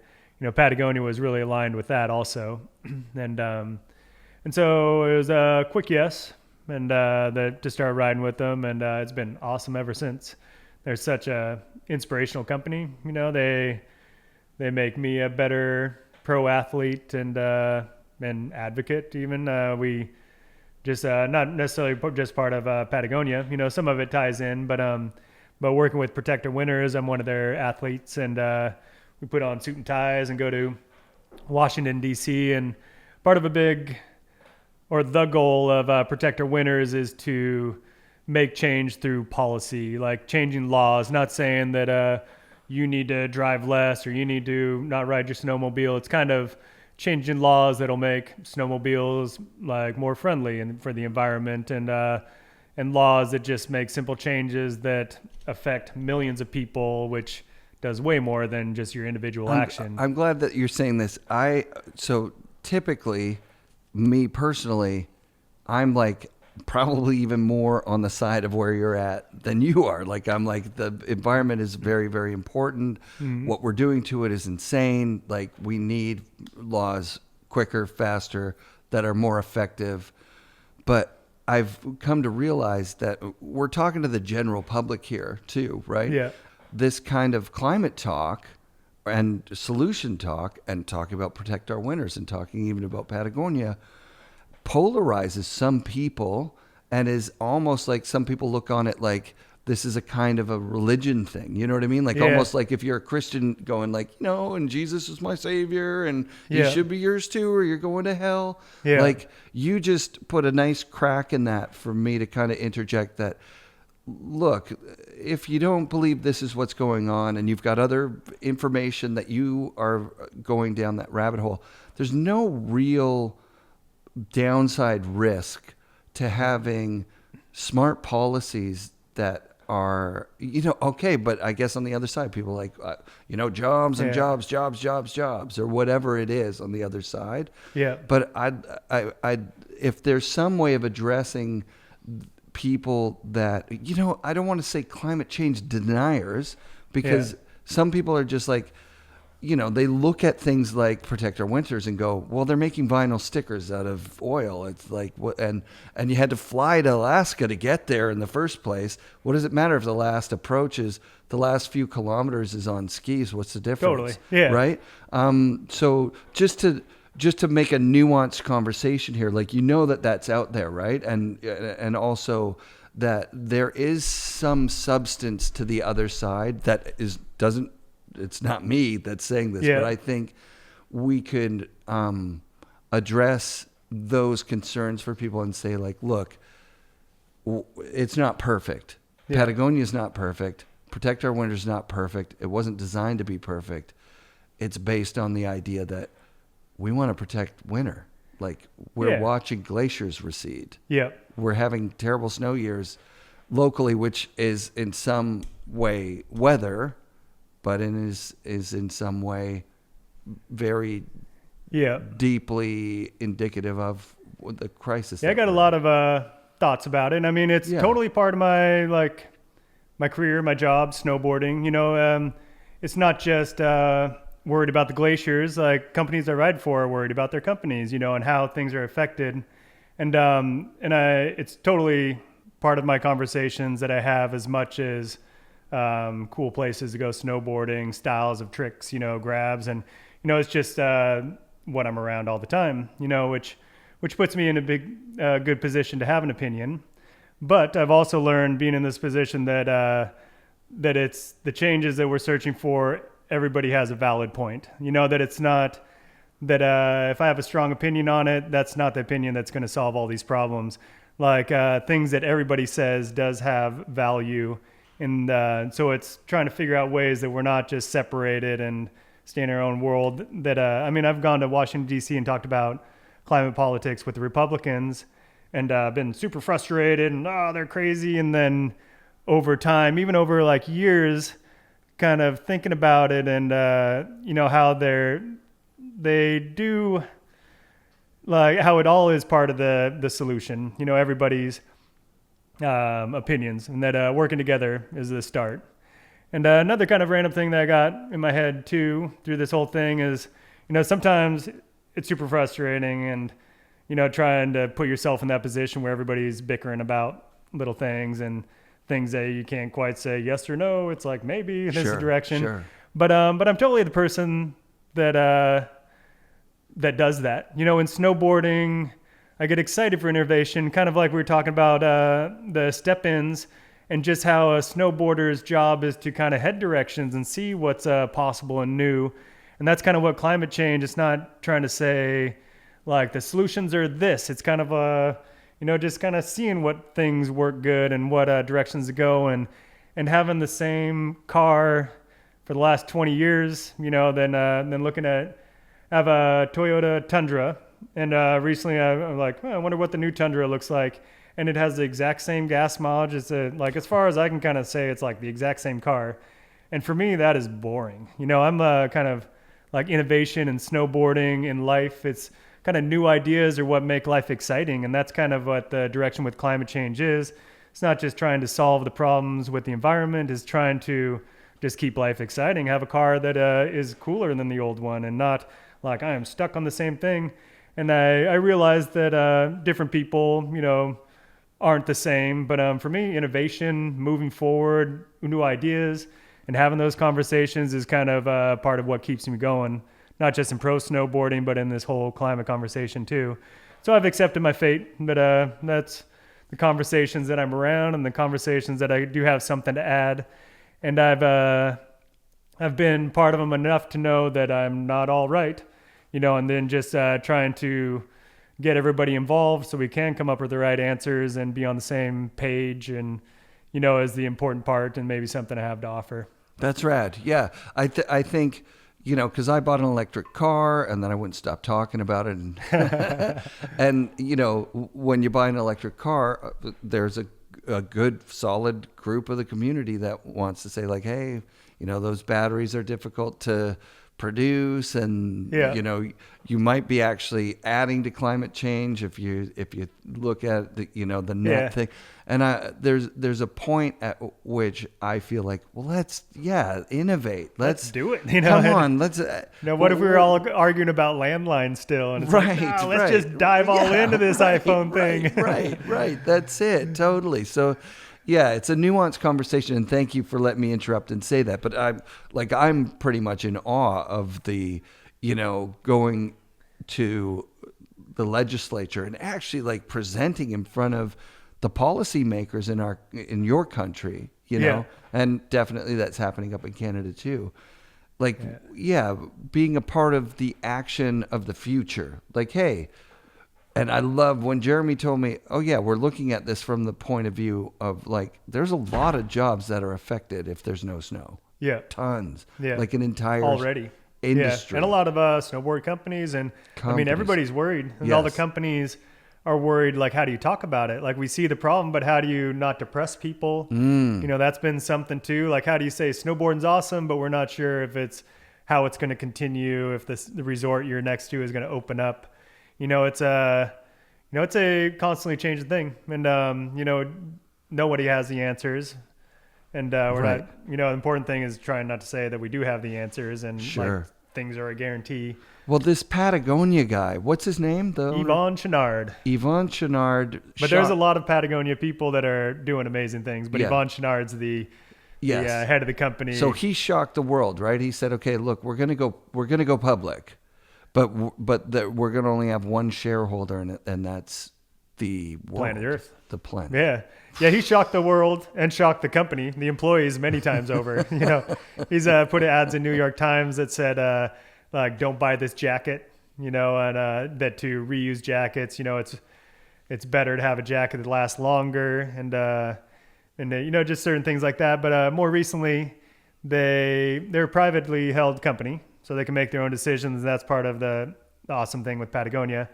And then it kind of started with Yvon coming into the office. And before their company motto was build the best product, do the least damage. I forgot what it was exactly, but it was kind of a good, well-rounded company motivation. Building the best product is a goal as much as anything else. And then it started with him coming to the office saying the company motto is to save our home planet. That's the new company Patagonia motto. And for everybody in the company, it's like, what are we doing? And it's like, we're doing things that will change the way we look at this planet and how we move forward. And that caused a lot of change just from that one statement. Is my buddy's in charge of fabrics and design, and it meant redesigning all the fabrics to be recycled fabrics, reused wool, just kind of figure out different ways to kind of source things and PFC free. That's kind of a direction. A lot of fabrics have a forever chemicals, and that's kind of a fun is the direction. It's from a lot of people that work Patagonia, myself included, it's figuring out new ways to do things, like making the same jacket that we made in 1990s, that's freaking waterproof, but has just chemicals involved that are kind of nasty. It's kind of fun, like searching for different directions. And so that company motto kind of changed it and put a focus on which direction they're going. And then about a year ago, Yvonne said that it's hard to explain, but this is the easiest way to explain it, that they're a private company and they're going public, but their only shareholder is the planet. And so at the end of every fiscal year, the money that's usually put back into shareholders for profit and what kind of drives big companies to what defines the success is put back into planet, which just means not just nonprofits, like nonprofit organizations that are working, but politics and politicians that are heading in the directions that align with those values. And but even just clever ideas. I mean, they get when you change a company like that to be, you get a different style of employee that's like, I want to do something. What am I, making money for somebody who owns a share is not that exciting.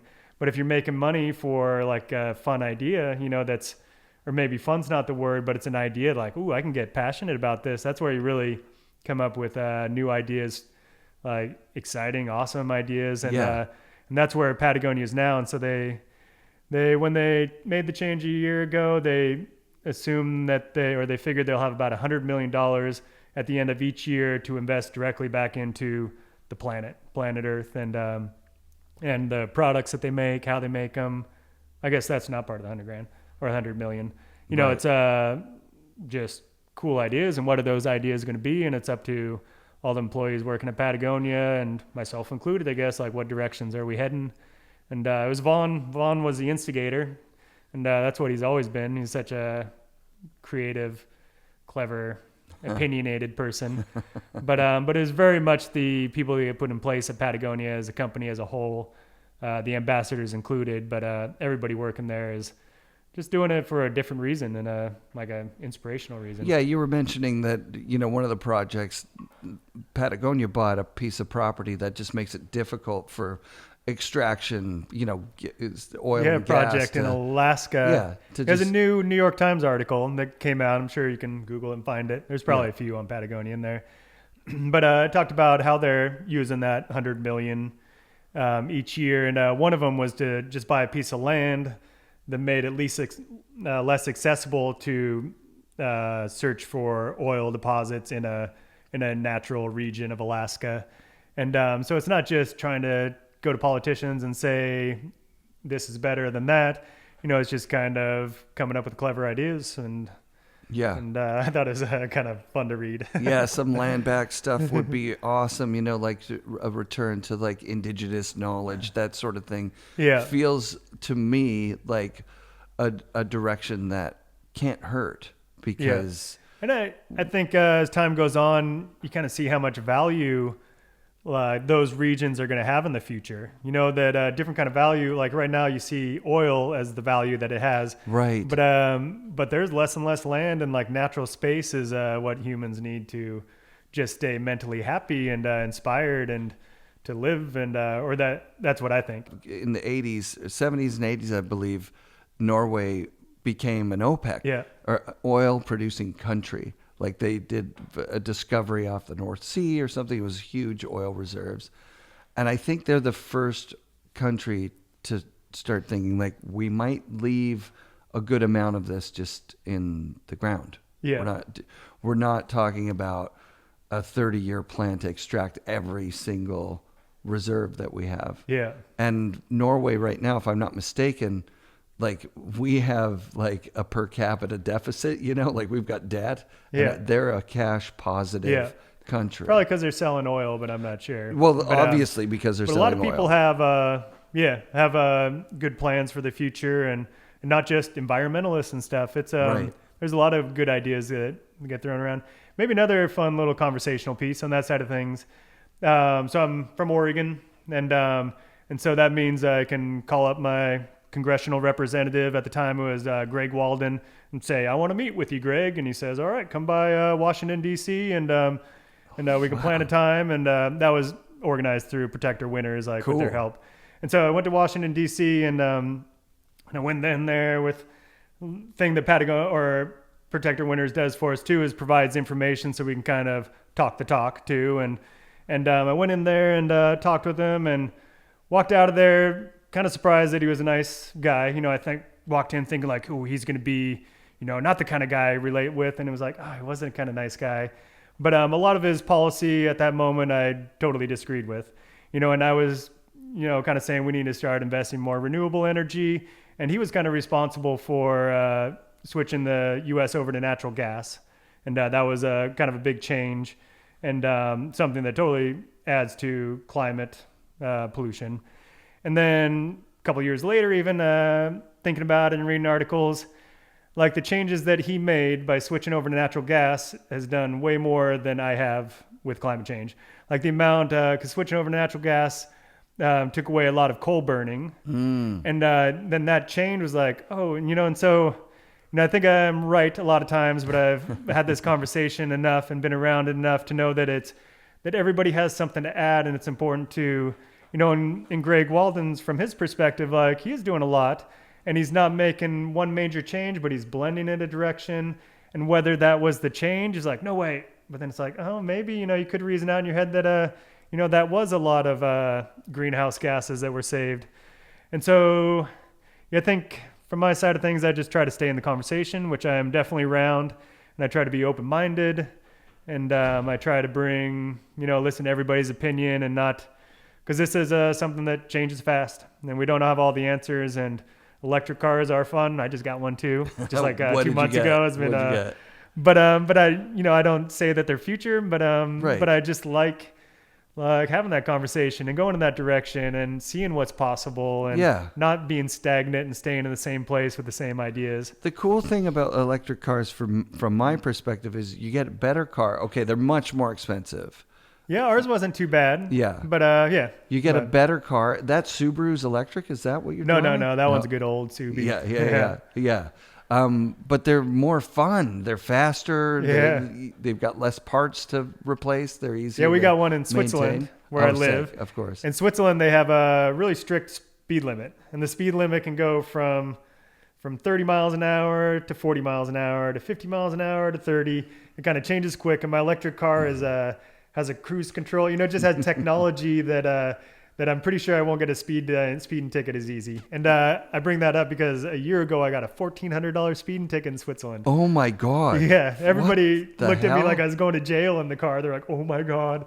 $1,400 $1,400 and I got my, and so certain things like that, I'm like, that is an improvement. If I can go the speed limit easier, that is I hate the speed limit. I just hate that it was, so long ago that they came up with this, and we've got more technology now. We got better brakes, better, whatever. I think they could raise the speed. I don't even want to go fast. I just want it to happen that I'm going the right speed. Whatever it is, just tell me, and I want my car to go that. Yeah. And and so for me, the electric car is just kind of an improvement in things that I need and that I want. And so when do you move to Switzerland? Like at what point of your, because let's see, 20 years ago I started dating my wife, right? And we've been together, or we've been married now for 12 years. Yeah. And so we've been together a long time, but kind of our schedule, and even my daughter, she's 10 years old now, was pretty set too. We almost come back for the Derby in December to Oregon, and then we stay in Oregon for winter because it's super fun and awesome, and Swiss winter is super awesome too. But there's something special about Bachelor and the community there. Hell yeah. And the accessibility of the hill. It's so quick to get up there. And the backcountry too for split boarding. I have a really good time. It's pretty camping. dope. And so kind of our schedule forever was back for the Derby, staying through winter, and then summers in Switzerland, and then back for the Derby. And my daughter even did that, grew up doing that, and then started going to school, and she went to school half and half. And it was only the last couple of years that my daughter's kind of growing older and has friends, and she's in 5th grade now and kind of in the school system. And so we live in Switzerland now. Yeah. And as far as I'm concerned, I'm kind of the same person I've been for the last 30 years even. You know, that I snowboard and I go to where I want to snowboard but we technically do live in Switzerland now. Right. Yeah. Right. But I think all my buddies, whenever I get back to Bend, they just kind of, haven't seen you, what you been up to? Yeah. And, they think I'm still there. And I think I always will feel like I'm a Oregon loc. Yeah, that makes sense. And, no matter how it goes down. What's your life in Switzerland like? Like, what are you doing when you're living there?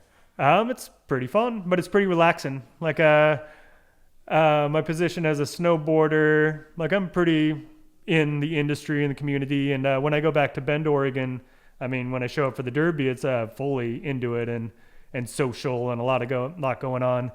And I am pretty social at times. Probably sounds like it in this podcast that I love talking and stuff. Pretty outgoing motherfucker. But I totally can go on a 10-hour hike and be very content. And I like having time when things slow down, and that's kind of what Switzerland provides me. Oh, cool. I get back there, and our daughter has year-round school, so in the summer they're going to school most of the time too.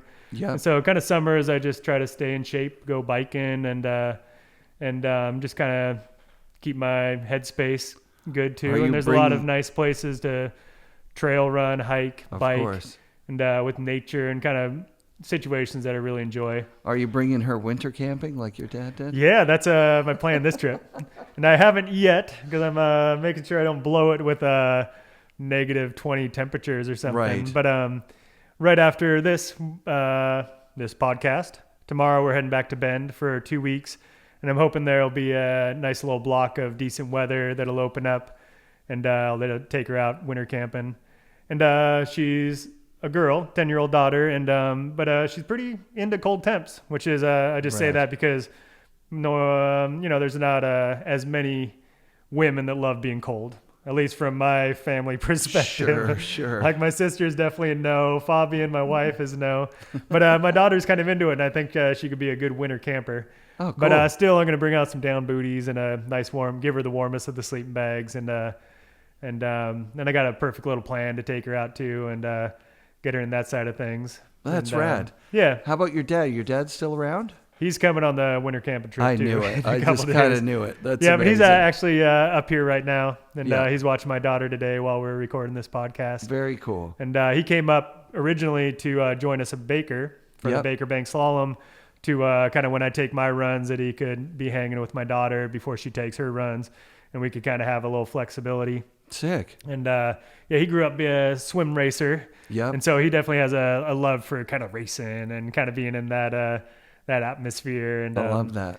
And so, but yeah, he's very much a part of all our lives, and especially the outdoors and camping, and he's very happy that I ride for Patagonia and Salomon, and like that he can get deals on products too. And That's rad. That's so rad. He enjoys it. Oh man. Yeah. I feel like we did 2.5 hours. We're good, man. Yeah, That was fun. I could go forever. I could go I totally all day. could too. I appreciate you as a human being and as a snowboarder, a big part of the community. I was really excited to come talk to you, and this was just a fun day hanging out and learning a bit about your life and where you're at. And the companies that you ride for. And is there anything that we haven't touched that you wanted to get to? Is there anything? I don't know. We got to stop sometime. I mean, I got to say my thanks to everybody in snowboarding who's helped me out for the last 30 years, starting with Tom Nordwall and up till now with all my sponsors. Thanks to Patagonia, Salomon, Smith. They're a really fun company to ride for these days. And I kind of have a lot of interest and opinion on helmets these days too. It's kind of a fun piece of snowboarding that needs some help and some direction. Yeah, was there an incident? Like, did you have a concussion and then you had to go? There's always incidents, yeah. People hitting their head and dying, and yes, there's or drastically changing their life or their lifestyle, and I didn't wear a helmet for a long time. Kind of most of my, I mean, yeah. they didn't even exist for the longest time when I was around or when I was growing up snowboarding. But it was kind of my daughter, me telling my daughter, like, you need to wear a helmet. And she's like, how come you're not wearing a helmet? And, but then it was kind of like all this stuff in snowboarding, like, you know, I have an opinion and if I don't, I want to make one. Sure. And so I started wearing helmets and it took a while, to be honest. It took maybe a year and a half to get comfortable. I fully stood in front of a mirror for hours trying to dial in like my clothes and helmet and how they fit. And I got one. I got a very expensive anon helmet with the MIPS and everything, and I was like, it's light, it fits perfectly. Yeah. And I rode it a few times, and then a friend took a picture of me, and I was smiling, and I'm in the helmet, and I was like, that just doesn't look right. Yeah. I need to. But that's part of that's kind of something I got going on now. Is it's part of our job as pros to take it in a direction where it does look right, and it does function well, and that everything matches up. Like the hoods for the clothing companies that we ride for match with the helmets that the companies make, and the design. And if right now the top 1% of snowboarders, the best snowboarders who are influencing the product, don't wear helmets. And you can totally tell that they're made for somebody standing in a lift line with little earmuffs and, like, hey. And, I think that's my job or our job to kind of influence. Design something that those guys would want to wear. Yeah. That is comfortable and that matches up with the outfit. Yeah. And challenges, I mean, just like the challenge with climate change and stuff is when you make changes, it changes so much stuff. Yeah. So much of your lifestyle and habits, the layers that you wear and the stuff you wear over it and how do your goggles fit. Truth. And and so that's kind of a fun little passion I got going too. Interesting. Yeah, that's cool that you're taking that on. Yeah. It's so obvious when you have a kid at that age and that moment where because I just wore a helmet with my kids for the first until they were in helmets. Yeah. So but I only wore it when I was riding with them. And then I stopped wearing it, and they had already gotten so used to having it. Yeah. And that's where I'm at now. Like I totally love many things about my helmet. I love how my hood fits over it on a storm day. I have such a cozy package. Sick, there's dude. no fluffy beanie getting caked with snow. But it took me a while, and it took riding for Smith. They made a helmet that doesn't have ear flaps. There's kind of things like ear flaps are tough when you're used to hearing everything. Yeah. And then when you put an earmuff over your head, that totally changes everything. And changes your heating and everything. The whole and thing. I have a helmet that is very airy, breathable, with a lot of vents. And what keeps me warmer when it gets cold is the layers that I throw over the top, like insulated hoods. But it was a process, but it was kind of a fun process, and I'm happy where I got now. And I wear it split board, and I wear it all the time. Like if I put on my boots, I put on my helmet, and it stays there. When I'm drinking my coffee out in the backcountry, I still got my helmet on. And there's been random times when like a big snow piece falls off in the trees on my head. It's not just when you're snowboarding; it's just kind of when you're out in nature that things just happen. I got hit with ice on have a helmet. Ice on the chairlift the other day. I ride just a headband. That's it. Yeah, nice. I bet that looks good. I'm with exposed. That mullet of yours. Yeah, I'm exposed, but I stay warm. Like I've never struggled with the cold. We're out -20 headband. I love it, but I get it. I do understand, and I get it too that it is a change and that it's not something I'm trying to force on everybody. Right. But I did make a kind of declaration at the end of the Derby this year that helmets are mandatory in the future. Well, helmets have always been mandatory in competitions anyways. And I figure it's a fun time like to just promote helmets, to kind of get ideas on what styles of helmets, to see how people...